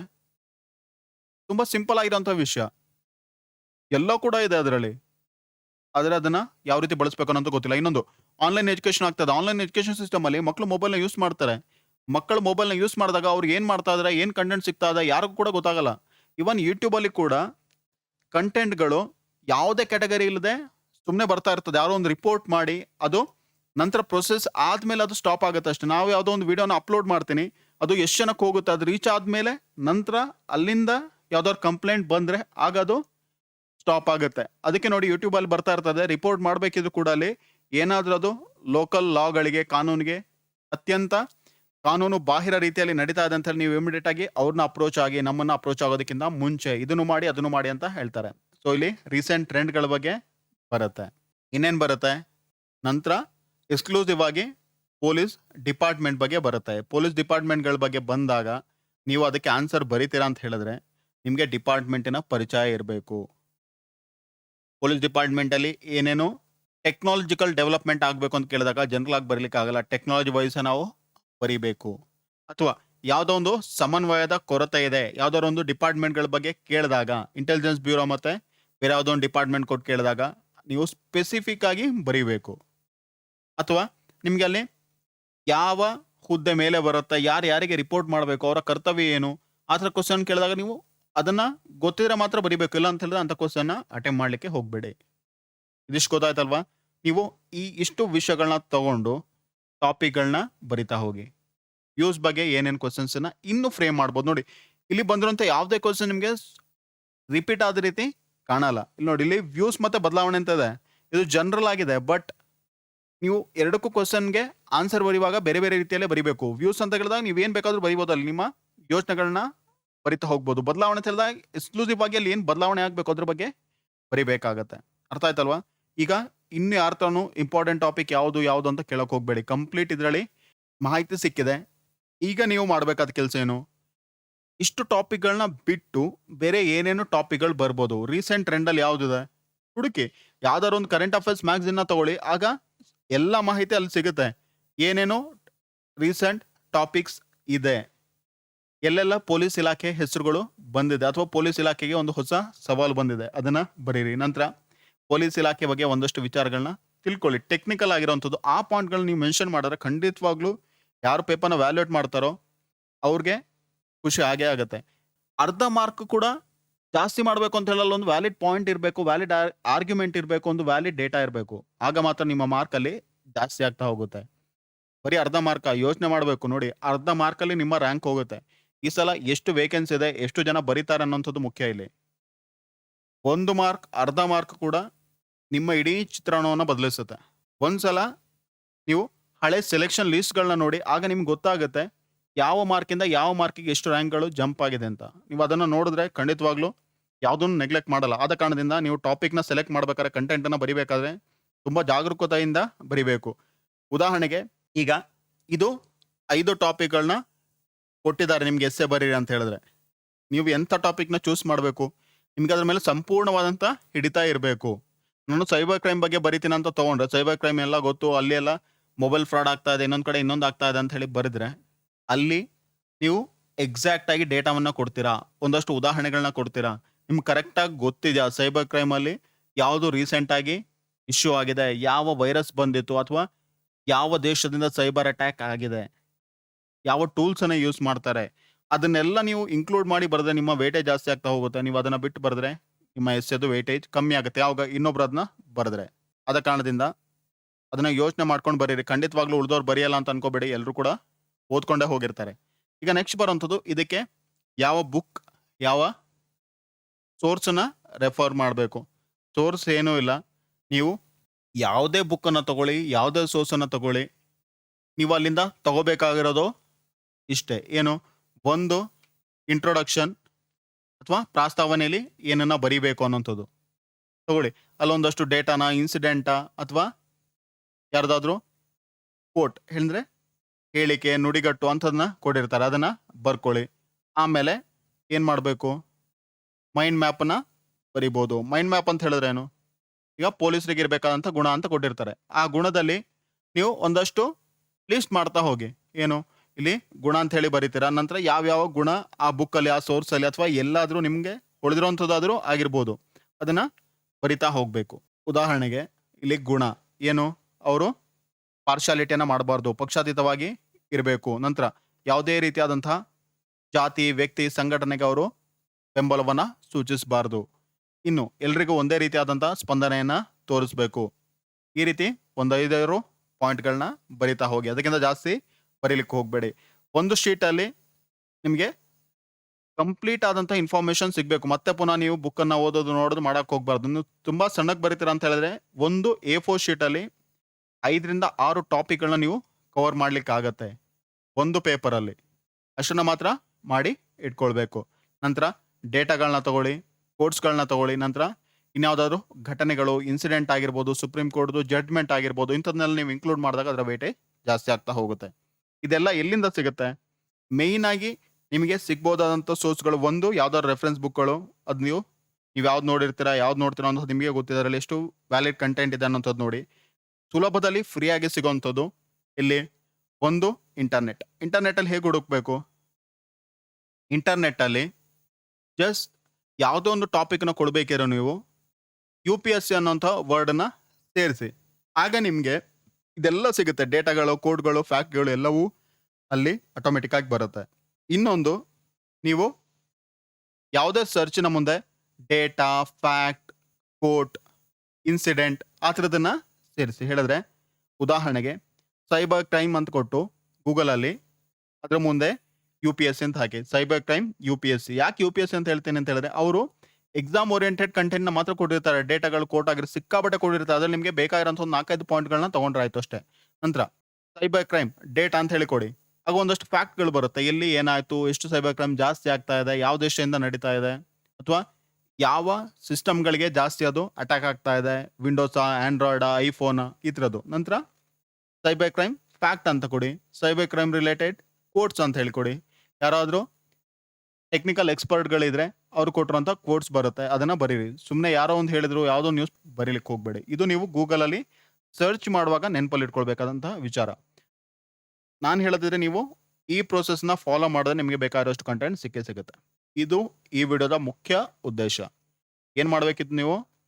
ಇಷ್ಟು ಕ್ವಶನ್ನ ನೋಡಿ, ಇದಿಷ್ಟನ್ನ ಮಾಡಿ, ನಂತರ ಅದಕ್ಕೆ ಬೇಕಿರೋಂಥ ಕಂಟೆಂಟ್ನ ತಯಾರು ಮಾಡಿ ಇಟ್ಕೊಳ್ಳಿ. ಇದನ್ನು ನೋಡಿದ್ಮೇಲೆ ನಿಮಗೆ ಯಾವ ರೀತಿ ಅನಾಲಿಸಿಸ್ ಮಾಡಬೇಕು, ಈ ವಿಡಿಯೋದ ಪ್ರಾಮುಖ್ಯತೆ ಏನು ಅಂತ ಅರ್ಥ ಆಗಿದೆ ಅಂತ ಅಂದ್ಕೊಳ್ತೀನಿ. ನಮ್ಮ ಉದ್ದೇಶ ಇರೋಂಥದ್ದು ನಿಮಗೆ ಸ್ಪೂನ್ ಫೀಡಿಂಗ್ ಮಾಡೋಂಥದ್ದಲ್ಲ, ನಿಮ್ಮ ದಾರಿಯನ್ನು ನೀವೇ ಹುಡ್ಕೊಂಡು ಹೋಗಬೇಕು. ಈಗ ನಿಮಗೆ ಒಂದು ಸಂಪೂರ್ಣವಾದಂಥ ಐಡಿಯಾ ಸಿಕ್ಕಿದೆ. ಈಗ ನೀವು ಯೋಚನೆ ಮಾಡಿ, ಈ ವಿಡಿಯೋದಲ್ಲಿ ನಾನು ಹೇಳಿರೋಂಥದ್ದು ಸರಿ ಇದೆಯಾ? ಎಷ್ಟು ಅಪ್ಲಿಕೇಬಲ್ ಇದೆ? ಎಷ್ಟು ತುಂಬ ಬಯಾಸ್ಡ್ ಆಗಿರೋಂಥ ವ್ಯೂಸ್ ಇದೆ? ಹೇಳಿದ್ರೆ ನಾನು ವೈಯಕ್ತಿಕವಾಗಿ ಹೇಳಿರೋವಂಥದ್ದು ತುಂಬ ಮಹತ್ವ ಇಲ್ದಿರೋಂಥ ವ್ಯೂಸ್ ಯಾವುದಿದೆ ಅದನ್ನು ಬಿಟ್ಬಿಡಿ. ನಿಮಗೆ ಯಾವುದು ಸರಿ ಅಂತ ಅನ್ಸುತ್ತೆ ಅದನ್ನ ಪರೀಕ್ಷೆ ಮಾಡಿ ತಗೊಳ್ಳಿ. ಓ, ಈ ರೀತಿ ಹೇಳಿರೋಂಥದ್ದು ಸರಿ ಇದೆ, ನಾನು ಇಂಟರ್ನೆಟ್ಟಲ್ಲಿ ಹುಡುಕ್ಬೇಕು, ಸರಿ ಇದೆ. ಇಲ್ಲ, ಇಂಟರ್ನೆಟ್ ನನಗೆ ಸರಿಯಲ್ಲ, ಇಂಟರ್ನೆಟ್ಟಲ್ಲಿ ಹುಡುಕಿದ್ರೆ ಕಂಟೆಂಟ್ ಸಿಗಲ್ಲ, ಅದು ತಪ್ಪು, ಬಿಟ್ಬಿಡಿ ಅದನ್ನ. ಈಗ ಪೊಲೀಸ್ ಡಿಪಾರ್ಟ್ಮೆಂಟ್ ಬಗ್ಗೆ ಆಯಿತು. ನೆಕ್ಸ್ಟ್ ಯಾವ್ದು ಬರುತ್ತೆ? ನೆಕ್ಸ್ಟ್ ಮಾಡಿರೋಂಥ ಕ್ಯಾಟಗರಿ ಸಂವಿಧಾನಕ್ಕೆ ಸಂಬಂಧಪಟ್ಟಿರೋಂಥದ್ದು.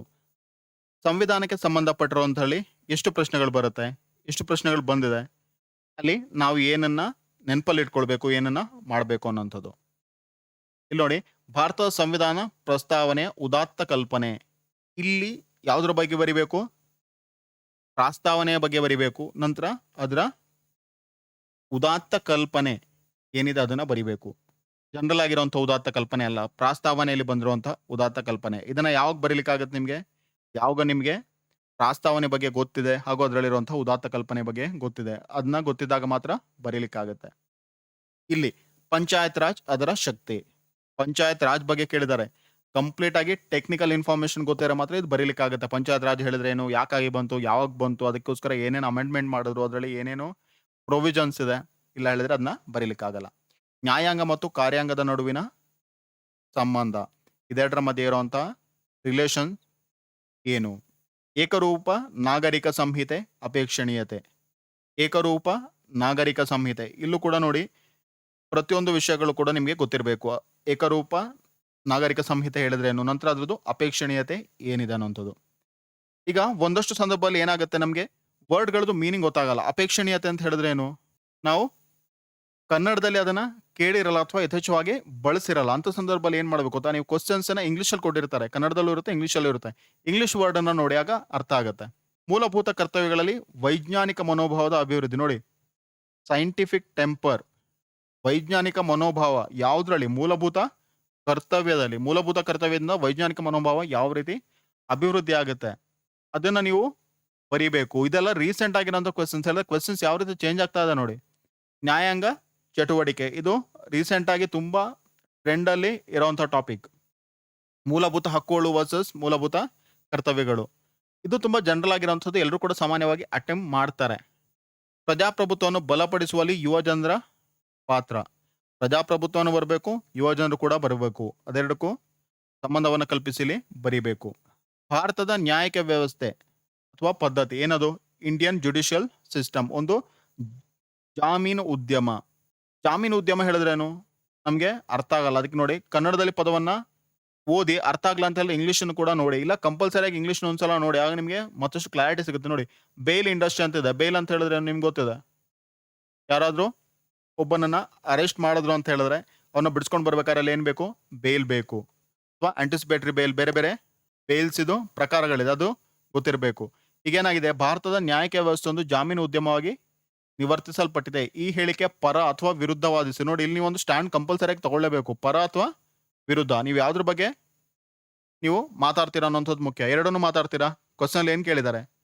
ಅಥವಾ ಅಂತ ಹೇಳಿ ಕೊಟ್ಟಿದ್ದಾರೆ. ಹೇಳಿದ್ರೆ ನೀವು ಪರ ಅಥವಾ ವಿರುದ್ಧದ ಬಗ್ಗೆ ಇಲ್ಲಿ ವಾದವನ್ನ ಮಂಡಿಸಬೇಕು. ನೀವು ಎಷ್ಟು ಸ್ಟ್ರಾಂಗ್ ಆಗಿ ಆರ್ಗ್ಯುಮೆಂಟ್ ಅನ್ನ ಕೊಡ್ತೀರಾ ಅನ್ನೋಂಥದ್ದು ಇಲ್ಲಿ ಮುಖ್ಯ ಆಗುತ್ತೆ. ಜನರ ಭಾಗವಹಿಸಿಕೆ ಇಲ್ಲದೆ ಪ್ರಜಾಪ್ರಭುತ್ವ ಯಶಸ್ವಿಯಾಗಲು ಸಾಧ್ಯವಿಲ್ಲ. ಇದು ಜನರಲ್ ಆಗಿರೋಂಥದ್ದು. ಇಲ್ಲಿ ಪ್ರಾಬ್ಲಮ್ ಏನಾಗುತ್ತೆ ಹೇಳಿದ್ರೆ, ಜನರಲ್ ಆಗಿರೋಂಥದ್ದು ತುಂಬಾ ಜನರಲ್ ಆಗಿರುತ್ತೆ, ನಮಗೆ ಪಾಯಿಂಟ್ಗಳು ಸಿಗಲ್ಲ. ನಂತರ ಟೆಕ್ನಿಕಲ್ ಆಗಿರುವಂಥದ್ದು ಅಥವಾ ತುಂಬಾ ಸ್ಪೆಸಿಫಿಕ್ ಆಗಿರುವಂಥದ್ದು, ಉದಾಹರಣೆಗೆ ಪಂಚಾಯತ್ ರಾಜ್, ಅದು ಏನ್ ಬರಿಬೇಕು ಅಂತ ಗೊತ್ತಿದೆ, ಬಟ್ ನಮಗೆ ಬರೀಲಿಕ್ಕೆ ಕಂಟೆಂಟ್ ಇರಲ್ಲ. ಬಲವಾದ ನ್ಯಾಯಾಂಗ ದೇಶದಲ್ಲಿನ ಪ್ರಜಾಪ್ರಭುತ್ವವನ್ನು ಕಾಪಾಡುವ ಕೀಲಿಕೈ. ಇದು ಎಗೇನ್ ಜನರಲ್ ಆಗಿರುವಂತಹ ಟಾಪಿಕ್. ಸಮ್ಮಿಶ್ರ ಸರ್ಕಾರಗಳ ಪ್ರಸ್ತುತತೆ, ಕೋಲಿಷನ್ ಗವರ್ಮೆಂಟ್ ಅಂತ ಹೇಳಿ ಕರೀತಾರೆ ಇಂಗ್ಲಿಷ್ನಲ್ಲಿ. ಇದರ ಪ್ರಸ್ತುತತೆ ಬಗ್ಗೆ ಬರಿಬೇಕು, ಜನರಲ್ ಆಗಿ ಇದನ್ನ ಬರೆಯುವಂಥದ್ದಲ್ಲ. ಸಮ್ಮಿಶ್ರ ಸರ್ಕಾರ ಹೇಳಿದ್ರೆ ಏನು ಎತ್ತ, ಅದ್ರ ಬಗ್ಗೆ ಇಂಟ್ರೊಡಕ್ಷನ್ ಕೊಡ್ಬೋದು, ಆದ್ರೆ ನೀವು ಇಲ್ಲಿ ಫೋಕಸ್ ಮಾಡಬೇಕಾಗಿ ಯಾವುದು, ಅದರ ಪ್ರಸ್ತುತತೆ ಯಾವ ರೀತಿ ಇದೆ ಅನ್ನುವಂಥದ್ದು. ನಂತರ ಪ್ರಾದೇಶಿಕತೆ, ರಾಷ್ಟ್ರೀಯತೆ ಮತ್ತು ಸಂವಿಧಾನ. ನೋಡಿ, ಇದಿಷ್ಟನ್ನು ಕೂಡ ನೀವು ಕಂಬೈನ್ ಮಾಡಿ ಬರಿಬೇಕು. ಇಲ್ಲಿ ಏನಾಗುತ್ತೆ, ನೀವಿಷ್ಟು ಟಾಪಿಕ್ಗಳನ್ನ ನೀವು ಕಂಬೈನ್ ಮಾಡಿ ಬರೆದಾಗ ಪೇಜಸ್ಗಳನ್ನ ಯಾವ ರೀತಿ ಫಿಲ್ ಮಾಡೋದು ಅನ್ನೋಂಥದ್ದು ಸಮಸ್ಯೆ ಬರಲ್ಲ. ಯಾಕೆ? ರೀಜನಲಿಸಮ್ ಹೇಳಿದ್ರೆ ಏನಂತ ಗೊತ್ತು, ನ್ಯಾಷನಲಿಸಮ್ ಅಂತ ಹೇಳಿದ್ರೆ ಏನು ಗೊತ್ತು, ಕಾನ್ಸ್ಟಿಟ್ಯೂಷನ್ ಹೇಳಿದ್ರೆ ಏನಂತ ಹೇಳಿ ಗೊತ್ತು. ಇದೆಲ್ಲದರದ ಬಗ್ಗೆ ನೀವು ಬರೆದಾಗ 2 ಪೇಜ್ ಬರೆದ್ರಿ ಅಂತ ಹೇಳಿದ್ರೆ 6 ಪೇಜ್ ಆಗೋಗುತ್ತೆ. ಆ ಥರ ಮಾಡ್ಲಿಕ್ಕೆ ಹೋಗ್ಬಾರ್ದು. ನೀವು ಬ್ಲೂ ಪ್ರಿಂಟ್ ಅನ್ನ ಮಾಡೋದು ತುಂಬಾ ಮುಖ್ಯ ಆಗುತ್ತೆ. ಇಲ್ಲಿ ಬ್ಲೂ ಪ್ರಿಂಟ್ ನ ಕರೆಕ್ಟ್ ಆಗಿ ಹಾಕಿದ್ರೆ ನಿಮಗೆ ಕಂಟೆಂಟ್ ಕರೆಕ್ಟ್ ಆಗಿ ಸಿಗುತ್ತೆ. ಎಷ್ಟು ಬೇಕೋ ಅಷ್ಟನ್ನ ಬರೀರಿ. ನಂತರ ಇಲ್ಲಿ ಕ್ವಶನ್ ಇಲ್ಲಿಗೆ ಎಂಡ್ ಮಾಡಿದ್ದಾರೆ. ಇದ್ರ ಬಗ್ಗೆ ನೀವು ಏನು ಬರಿಬೇಕು, ಏನು ಬೇಕಾದ್ರೂ ಬರಿಬೋದು. ಹೇಳಿದ್ರೆ ಇದರ ಸಂಬಂಧದ ಬಗ್ಗೆನಾ, ಅಥವಾ ಇದರಲ್ಲಿರುವಂಥ ಸಮಸ್ಯೆನ, ಸವಾಲುಗಳ, ಅಥವಾ ಯಾವುದಾದ್ರು ಒಂದು ಪರವಾಗಿ ಬರಿಬೇಕಾ, ಅಲ್ಲಿರುವಂತಹ ಬದಲಾವಣೆನ ಬರಿಬೇಕಾ, ಅಥವಾ ಏನು ಬದಲಾವಣೆಗಳು ಆಗಿದೆ ಅಂತ ಬರಿಬೇಕಾ, ಏನು ಮಾಡ್ಬೋದು ಅಂತ ಹೇಳಿ ಬರಿಬೇಕಾ, ಏನು ಕೂಡ ಗೊತ್ತಿಲ್ಲ. Open ended question. ನೋಡಿ, ಓಪನ್ ಎಂಡೆಡ್ ಕ್ವಶನ್ ಕೊಟ್ಟಾಗ ನೀವು ತುಂಬಾ ಜಾಗರೂಕತೆಯಿಂದ ಬರಿಬೇಕಾಗುತ್ತೆ. ಓಪನ್ ಎಂಡೆಡ್ ಹೇಳಿದ್ರೇನು, ಅಲ್ಲಿ ಏನು ತಿಳಿಸಲ್ಲ. PSI ಎಕ್ಸಾಮ್ ಅಲ್ಲಿ ಸುಮ್ಮನೆ ಕೊಟ್ಬಿಡ್ತಾರೆ, ಪ್ರಾದೇಶಿಕತೆ ಅಂತ ಕೊಡ್ತಾರೆ. ಅಷ್ಟು ಕೊಟ್ಟಾಗ ನೀವು ಎಲ್ಲಿ ಬರಿಬೇಕು, ಏನು ಮಾಡಬೇಕು ಅನ್ನೋದು ಗೊತ್ತಾಗಲ್ಲ. ಈ ಕ್ವೆಶ್ಚನ್ ನೋಡಿ. ಜನರ ಭಾಗವಹಿಸುವಿಕೆ ಇಲ್ಲದೆ ಪ್ರಜಾಪ್ರಭುತ್ವ ಯಶಸ್ವಿಯಾಗಲು ಸಾಧ್ಯವಿಲ್ಲ. ಹೇಳಿದ್ರೆ ನಿಮಗೆ ಸ್ಪೆಸಿಫಿಕ್ ಆಗಿ ಗೊತ್ತಿದೆ ಇಲ್ಲಿ ಏನು ಬರಿಬೇಕು. ಜನರ ಭಾಗವಹಿಸುವಿಕೆ ಬಗ್ಗೆ ಬರಿಬೇಕು. ನಂತರ ಪ್ರಜಾಪ್ರಭುತ್ವವನ್ನ ಫೋಕಸ್ ಮಾಡ್ಕೊಂಡು ಬರೀಬೇಕು. ಅದ್ರ ಬದಲಿಗೆ ಬರೀ ಪ್ರಜಾಪ್ರಭುತ್ವ ಅಂತ ಹೇಳಿ ಕೊಟ್ರೆ ನೀವು ಏನು ಬರೀತೀರಾ? ಜನರ ಭಾಗವಹಿಸುವಿಕೆ ಬರೀತೀರಾ? ಅಲ್ಲಿ ಏನೇನು ಡೆವಲಪ್ಮೆಂಟ್ ಆಗಿದೆ ಅಂತ ಬರೀತೀರಾ? ಅಥವಾ ಹಿಸ್ಟ್ರಿ ಬಗ್ಗೆ ಬರೀತೀರಾ? ಫ್ಯೂಚರ್ ಬಗ್ಗೆ ಬರೀತೀರಾ? ಅಥವಾ ಪ್ರೆಸೆಂಟ್ ಪ್ರಾಬ್ಲಮ್ಸ್ ಬಗ್ಗೆ ಬರೀತೀರಾ? ಆದ್ರಿಂದ ಕ್ವೆಶ್ಚನ್ ಯಾವುದನ್ನ ಚೂಸ್ ಮಾಡ್ತೀರಾ ಅನ್ನೋದು ಮುಖ್ಯ. ಅನೇಕ ಸಂದರ್ಭದಲ್ಲಿ ಏನಾಗುತ್ತೆ, ಕ್ವೆಶ್ಚನ್ ಅಟೆಂಪ್ಟ್ ಮಾಡ್ತೀರಾ, ಅಟೆಂಪ್ಟ್ ಮಾಡಿದ್ಮೇಲೆ ಮತ್ತೆ ಕನ್ಫ್ಯೂಸ್ ಆಗುತ್ತೆ ನಿಮಗೆ. ಇಲ್ಲಿ ಏನು ಬರೀಬೇಕು, ಇದು ಬರೀಬೇಕು, ಅದು ಬರೀಬೇಕು ಅನ್ನೋದು. ಅದರಿಂದ ಸರಿಯಾಗಿ ಯೋಚನೆ ಮಾಡಿ ಫಸ್ಟ್ ನೀವು ಬ್ಲೂ ಪ್ರಿಂಟ್ ಅನ್ನ ಮಾಡಿ. ಬ್ಲೂ ಪ್ರಿಂಟ್ ಅನ್ನ ಮಾಡಿದ್ಮೇಲೆ ಬೇರೆ ಕ್ವೆಶ್ಚನ್ ಅಟೆಂಡ್ ಮಾಡಿ, ಆಮೇಲೆ ಎಸ್ ಅನ್ನ ಮಾಡಿ. ಯಾವ ರೀತಿ ಮಾಡಬೇಕಂತ ನಿಮಗೆ ಹಳೆ ವಿಡಿಯೋಗಳಲ್ಲಿ ತಿಳಿಸಿದ್ದೇನೆ. ಎಸ್ ಎ ಬಗ್ಗೆ ಸ್ಪೆಸಿಫಿಕ್ ಆಗಿರುವಂಥ ವಿಡಿಯೋನ ಒಂದ್ಸಲ ನೋಡಿ, ಅದೆಲ್ಲ ಗೊತ್ತಿಲ್ಲ ಅಂತ ಹೇಳಿದ್ರೆ. ಭಾರತದಲ್ಲಿ ಶಾಸಕಾಂಗ ಸುಧಾರಣೆಗಳು, ಅದರ ಅವಶ್ಯಕತೆ ಹೇಳಿದ್ರೆ ಲೆಜಿಸ್ಲೇಟಿವ್ ರಿಫಾರ್ಮ್ ಅಂತ ಕರಿತೀವಿ. ಶಾಸಕಾಂಗದ ಸುಧಾರಣೆ ಇದು ಕೂಡ ಹಾಗೆ ಸ್ಪೆಸಿಫಿಕ್ ಆಗಿ ಇರುವಂಥದ್ದು. ಆದರೆ ನಿಮಗೆ ಇದ್ರ ಬಗ್ಗೆ ಒಂದಷ್ಟು ವಿಚಾರಗಳು ಗೊತ್ತಿರುತ್ತೆ, ಆದ ಕಾರಣದಿಂದ ಇದನ್ನ ಬರೀಬಹುದು. ಇದಿಷ್ಟು ಸಂವಿಧಾನದ ಬಗ್ಗೆ ಇರುವಂತಹ ಪ್ರಶ್ನೆಗಳು ಅಥವಾ ಅದಕ್ಕೆ ರಿಲೇಟೆಡ್ ಆಗಿರುವಂತಹ ಕಂಟೆಂಟ್. ಈಗ ಏನು ಗೊತ್ತಾಯ್ತು, ಇದೆರಡು ಟಾಪಿಕ್ ವೈಸ್ ಅರೇಂಜ್ಮೆಂಟ್ ಇಂದ ನಿಮಗೆ ಪೊಲೀಸ್ ಡಿಪಾರ್ಟ್ಮೆಂಟ್ ಬಗ್ಗೆ ಪ್ರೀವಿಯಸ್ ಇಯರ್ ಕ್ವೆಶನ್ಸ್ ಅಲ್ಲಿ ಎಷ್ಟು ಕ್ವಶನ್ಸ್ ಬಂತು, ಇದ್ರ ಬಗ್ಗೆ ನಿಮಗೆ ಒಟ್ಟು 15 ಕ್ವಶನ್ಸ್ ಬಂದಿದೆ. ನಂತರ ಬಂದಿರುವಂಥದ್ದು ಇಂಡಿಯನ್ ಕಾನ್ಸ್ಟಿಟ್ಯೂಷನ್ ಅಥವಾ ಪೊಲಿಟಿಗೆ ಸಂಬಂಧಪಟ್ಟಿರುವಂಥದ್ದು. ಇಲ್ಲಿ ಬಂದಿರುವಂತಹ ಕ್ವಶನ್ಸ್ಗಳು ನಿಮಗೆ 14. ಅಂದರೆ ಇದೆರಡರದ್ದು ಕೂಡ ಪ್ರೊಬಬಿಲಿಟಿ ಜಾಸ್ತಿ ಇದೆ. ಒಂದು ಕ್ವಶನ್ ಇದರಿಂದ ಬರುವಂಥ ಸಾಧ್ಯತೆ ತುಂಬ ಜಾಸ್ತಿ ಆಗಿದೆ ಅಂತ ಆಗುತ್ತೆ. ಆದರೆ ಉಳಿದಿರುವಂಥ ಸೆಕ್ಷನ್ನ ನಿಮಗೆ ನೋಡಿದಾಗ ಗೊತ್ತಾಗುತ್ತೆ ಅಗೇನ್ ಕಂಪ್ಯಾರಿಟಿವ್ ಆಗಿ ಎಷ್ಟು ಕ್ವಶನ್ಸ್ ಬರ್ಬೋದು. ಇಲ್ಲಿ ಮತ್ತೆ ಪುನಃ ಟಾಪಿಕ್ ವೈಸ್ ಅನಾಲಿಸಿಸ್ ಮಾಡೋಣ, ಎಷ್ಟು ಕ್ವಶನ್ಸ್ಗಳು ಬಂದಿದೆ, ಯಾವುದ್ರ ಮೇಲೆ ಕ್ವಶನ್ಸ್ಗಳು ಬಂದಿದೆ ಅಂತ. ಈಗ ಸಂವಿಧಾನದಲ್ಲಿ ಬಂದಿರುವಂಥ ಪ್ರಶ್ನೆಗಳು ಯಾವ ಯಾವ ವಿಭಾಗಗಳಿಂದ ಬಂದಿದೆ ಹೇಳಿದ್ರೆ ಟಾಪಿಕ್ ವೈಸ್ ಏನೇನು ಕ್ವಶನ್ಸ್ ಬಂದಿದೆ, ಯಾವುದ್ರ ಬಗ್ಗೆ ಎಲ್ಲ ಬಂದಿದೆ. ಪ್ರಸ್ತಾವನೆ ಬಗ್ಗೆ ಬಂದಿದೆ, ಆಮೇಲೆ ನಂತರ ಪಂಚಾಯತ್ ರಾಜ್. ನೋಡಿ ಪಂಚಾಯತ್ ರಾಜ್ ಅಂತ ಹೇಳಿ ಬಂದ ಕೂಡಲೇ ನಿಮಗೆ ನೆಕ್ಸ್ಟ್ ಏನೇನು ಕ್ವೆಶನ್ಸ್ ಕೇಳ್ಬೋದು ಅಂತ ಅನಾಲಿಸಿಸ್ ಮಾಡಬೇಕು. ಏನೇನು ಕೇಳ್ಬೋದು, ಈಗ ರೀಸೆಂಟಾಗಿ ಏನೇನು ಚೇಂಜಸ್ ಆಗಿದೆ. ಉದಾಹರಣೆಗೆ ಕಾಶ್ಮೀರದಲ್ಲಿ ವಿಶೇಷ ಸ್ಥಾನಮಾನವನ್ನು ಕೊಟ್ಟಿರೋದು ತೆಗೆದಿರೋದ್ರ ಬಗ್ಗೆ ಆಗಿರ್ಬೋದು, ಅಥವಾ ಡೆಲ್ಲಿಯಲ್ಲಿ ಗವರ್ನರ್ ಬಗ್ಗೆ ಆಗಿರುವಂತಹ ವಿಶೇಷ ಬದಲಾವಣೆ, ಇದೆಲ್ಲ ನೆನಪಲ್ಲಿ ಇಟ್ಕೊಳ್ಬೇಕು. ನಂತರ ಬೇರೆ ಬೇರೆ ಆರ್ಗನ್ಸ್ ಹೇಳಿದ್ರೆ ನ್ಯಾಯಾಂಗ ಮತ್ತು ಕಾರ್ಯಾಂಗ, ಅದರ ಬಗ್ಗೆ ಇರೋವಂತಹ ಸಮಸ್ಯೆಗಳು, ಸಾಮ್ಯತೆಗಳು, ಅದರ ರಿಲೇಟೆಡ್ ಕಂಟೆಂಟ್ ನಿಮ್ಗೆ ಗೊತ್ತಿರಬೇಕು. ಏಕರೂಪ ನಾಗರಿಕ ಸಂಹಿತೆ ನೋಡಿ, ಇದೆಲ್ಲ ರೀಸೆಂಟಾಗಿ ಟ್ರೆಂಡಲ್ಲಿದ್ದಂತಹ ಟಾಪಿಕ್ಗಳು. ನಂತರ ಸ್ಟ್ಯಾಟಿಕ್ ಕ್ವೆಶನ್ಸ್ ಯಾವುದು, ಫಂಡಮೆಂಟಲ್ ರೈಟ್ ಮತ್ತು ಫಂಡಮೆಂಟಲ್ ಡ್ಯೂಟೀಸ್, ಮೂಲಭೂತ ಹಕ್ಕುಗಳು ಮತ್ತು ಮೂಲಭೂತ ಕರ್ತವ್ಯಗಳು. ನಂತರ ಯುವ ಜನರ ಪಾತ್ರ, ಯುವ ಜನತೆ ಕೆಲಸ ಏನಿದೆ ಯಾವುದ್ರಲ್ಲಿ, ಪ್ರಜಾಪ್ರಭುತ್ವವನ್ನು ಬಲಪಡಿಸುವುದರಲ್ಲಿ. ಜುಡಿಷಿಯಲ್ ಸಿಸ್ಟಮ್ ಬಗ್ಗೆ ಇನ್ನೊಂದು ಕ್ವಶನ್ಸ್ ಕೇಳಿದ್ದು ಇಂಪಾರ್ಟೆಂಟ್ ಆಗಿರುವಂಥದ್ದು ಯಾವುದದು, ಬೇಲ್ ಸಿಸ್ಟಮ್ ಹೇಳಿದ್ರೆ ಜಾಮೀನು ಉದ್ಯಮವಾಗಿ ಇದು ಪರಿವರ್ತನೆ ಆಗಿದೆ ಅಂತ. ಈ ಕ್ವಶನ್ಸ್ಗಳನ್ನ ನಾವು ಯಾರು ಎಕ್ಸ್ಪೆಕ್ಟ್ ಮಾಡ್ಲಿಕ್ಕಾಗಲ್ಲ ಅಥವಾ ಗೆಸ್ ಮಾಡ್ಲಿಕ್ಕಾಗಲ್ಲ. ಈ ಥರದ ಸುಮಾರು ಕ್ವಶನ್ಸ್ಗಳು ಬರುತ್ತೆ. ಅದರಲ್ಲಿ ಏನು ಮಾಡ್ಬೋದು, ನಾವು ಬೇಸಿಕ್ ಆಗಿ ತಗೊಂಡಿರುವಂತಹ ನಾಲೆಜ್, ಸಂವಿಧಾನವನ್ನು ನೀವು ಓದ್ಬೇಕಾದ್ರೆ ತಗೊಂಡಿರುವಂತಹ ನಾಲೆಜ್ನಲ್ಲಿ ಬಳಸಬೇಕಾಗತ್ತೆ ಅಷ್ಟೇ. ನಂತರ ಪ್ರಜಾಪ್ರಭುತ್ವದ ಬಗ್ಗೆ 2 ಕ್ವೆಶನ್ಸ್ ಕೇಳಿದ್ದಾರೆ. ಒಂದು ಜನರ ಭಾಗವಹಿಸುವಿಕೆ ಬಗ್ಗೆ ಕೇಳಿದ್ದಾರೆ, ನಂತರ ಯುವ ಜನತೆ ಬಗ್ಗೆ ಕೇಳಿದ್ದಾರೆ. ನೋಡಿ ಇಲ್ಲಿ ಕ್ವೆಶನ್ಸ್ ರಿಪೀಟ್ ಆಗಿದೆ. 2018ರಲ್ಲಿ ಕೇಳಿರೋದು ಪ್ರಜಾಪ್ರಭುತ್ವವನ್ನು ಬಲಪಡಿಸುವುದರಲ್ಲಿ ಯುವ ಜನತೆಯ ಪಾತ್ರ. ನಂತರ 2020ರಲ್ಲಿ ಕೇಳಿರುವಂಥದ್ದು ಜನರ ಭಾಗವಹಿಸುವಿಕೆ, ಅದರ ಬಗ್ಗೆ ಕ್ವಶನ್ನ ಕೇಳಿದ್ದಾರೆ. ಮತ್ತೆ ಪುನಃ ಬಲವಾದ ನ್ಯಾಯಾಂಗ ದೇಶದಲ್ಲಿನ ಪ್ರಜಾಪ್ರಭುತ್ವವನ್ನು ಕಾಪಾಡುವ ಕೀಲಿಕೈ, ನ್ಯಾಯಾಂಗದ ಬಗ್ಗೆ ಬಂದಿರುವಂಥ ಕ್ವಶನ್ 2020ರಲ್ಲಿ. ಅದಕ್ಕಿಂತ ಮುಂಚೆ ಇಲ್ಲಿ ನೋಡಿ, ಇಲ್ಲೂ ಕೂಡ ನ್ಯಾಯಾಂಗದ ಬಗ್ಗೆ ಬಂದಿದೆ. ಹೇಳಿದ್ರೆ ನ್ಯಾಯಾಂಗ ಅನ್ನುವಂಥದ್ದು ತುಂಬ ಮುಖ್ಯವಾದಂತಹ ಭಾಗ, ಜೊತೆಗೆ ಯುವ ಜನತೆ ಅದರ ಬಗ್ಗೆ ಕೂಡ ಕ್ವಶನ್ಸ್ ಬಂದಿದೆ. ಸಮ್ಮಿಶ್ರ ಸರ್ಕಾರ, ಈಗ ಯಾವ್ದು ಬರ್ಬೋದು, ಸಮ್ಮಿಶ್ರ ಸರ್ಕಾರದ ಬದಲಿಗೆ ಪಕ್ಷಾಂತರ ಕಾಯ್ದೆ ಅಥವಾ ರಾಜಕೀಯ ಅಸ್ಥಿರತೆ, ಅದರ ಬಗ್ಗೆ ಕ್ವಶನ್ಸ್ಗಳು ಕೂಡ ಬರ್ಬೋದು. ಶಾಸಕಾಂಗ, ಅದರಲ್ಲಿ ಏನೇನು ಬದಲಾವಣೆಗಳನ್ನ ಮಾಡ್ಬೋದು, ಶಾಸಕಾಂಗದ ಬದಲಾವಣೆ, ಅದರ ಬಗ್ಗೆ ಕ್ವಶನ್ಸ್ ಬಂದಿದೆ. ನಂತರ ರೀಜನಲಿಸಮ್, ನ್ಯಾಷನಲಿಸಮ್ ಮತ್ತೆ ಕಾನ್ಸ್ಟಿಟ್ಯೂಷನ್ ಹೇಳಿದ್ರೆ ಪ್ರಾದೇಶಿಕತೆ, ರಾಷ್ಟ್ರೀಯತೆ ಮತ್ತೆ ಸಂವಿಧಾನ, ಇದರ ಬಗ್ಗೆ ಬಂದಿರುವಂತಹ ಪ್ರಶ್ನೆಗಳು. ಒಟ್ಟು 14 ಪ್ರಶ್ನೆಗಳನ್ನ ನಿಮ್ಮ ಮುಂದೆ ಇಟ್ಟಿದ್ದೇನೆ. ಇದರಲ್ಲೂ ಕೂಡ ನೀವು ಮಾಡಬೇಕಾದ ಕೆಲಸ ಅಷ್ಟೇ.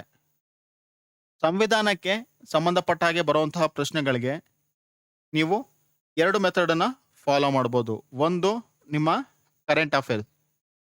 ಕರೆಂಟ್ ಅಫೇರ್ಸಲ್ಲಿ ಯಾವುದು ತುಂಬ ಟ್ರೆಂಡಿಂಗಲ್ಲಿದೆ ಟಾಪಿಕ್ ಅದನ್ನ ನೋಡಿ ಅದರ ಬಗ್ಗೆ ಫ್ಯಾಕ್ಟ್ಸ್ಗಳನ್ನ ಕಲೆಕ್ಟ್ ಮಾಡಿ ನೋಟ್ಸನ್ನ ಮಾಡ್ಕೊಳ್ಳಿ. ನಂತರ ನಿಮ್ಮ ರೆಫರೆನ್ಸ್ ಬುಕ್ ಅಥವಾ ಸಂವಿಧಾನಕ್ಕೆ ಸಂಬಂಧಪಟ್ಟ ಯಾವ ಪುಸ್ತಕನ ಓದ್ತೀರಾ ಅದು. ಅಲ್ಲಿ ಮ್ಯಾಕ್ಸಿಮಮ್ ಕಂಟೆಂಟ್ ಸಿಗುತ್ತೆ. ನೀವು MCQನ ಸಾಲ್ವ್ ಮಾಡ್ಬೇಕಾದ್ರೆ ಯಾವ ಬುಕ್ಕನ್ನ ರೆಫರ್ ಮಾಡಿರ್ತೀರಾ ಅದೇ ಬುಕ್ಕನ್ನ ಇಲ್ಲೂ ಕೂಡ ರೆಫರ್ ಮಾಡಿ. ಆದರೆ ಇಲ್ಲಿ ನೀವು ಅನಾಲಿಸಿಸ್ನ ಮಾಡುವಂಥ ಕೆಪಾಸಿಟಿನ ಬೆಳೆಸ್ಕೊಳ್ಬೇಕು. ಉದಾಹರಣೆಗೆ ನ್ಯಾಯಾಂಗ ಮತ್ತು ಕಾರ್ಯಾಂಗ ಅಂತ ಹೇಳಿದ್ರೆ ಏನು, ಅದರ ಚಟುವಟಿಕೆಗಳು ಏನು, ಅಲ್ಲಿ ಏನೇನು ಸಾಮ್ಯತೆಗಳು ಬರುತ್ತೆ, ಏನೇನು ವ್ಯತ್ಯಾಸಗಳು ಬರುತ್ತೆ, ಏನೇನು ಸಮಸ್ಯೆಗಳು ಬರುತ್ತೆ, ಯಾವ ರೀತಿ ಆ ಸಮಸ್ಯೆಗಳನ್ನ ಪರಿಹಾರ ಮಾಡ್ಬೋದು. ನೋಡಿ, ಪ್ರಸ್ತಾವನೆ ಅಂತಿದೆ. ಪ್ರಸ್ತಾವನೆಯಲ್ಲಿ ಏನೇನು ಬರುತ್ತೆ ಅದನ್ನ ಡೆಪ್ತಲ್ಲಿ ನೀವು ತಗೊಳ್ಬೇಕು. ಅಂದರೆ ಯಾವುದಾದ್ರು ನೀವು ಶಾರ್ಟ್ ನೋಟ್ಸ್ಗಳನ್ನ ಓದ್ತೀರಿ ಅಥವಾ ಸಣ್ಣ ಸಿಂಗಲ್ ಬುಕ್ಕನ್ನು ಓದ್ತೀರಾ ಅಂತ ಹೇಳಿದ್ರೆ ಇಲ್ಲಿ ಅದು ಯೂಸ್ ಆಗಲ್ಲ.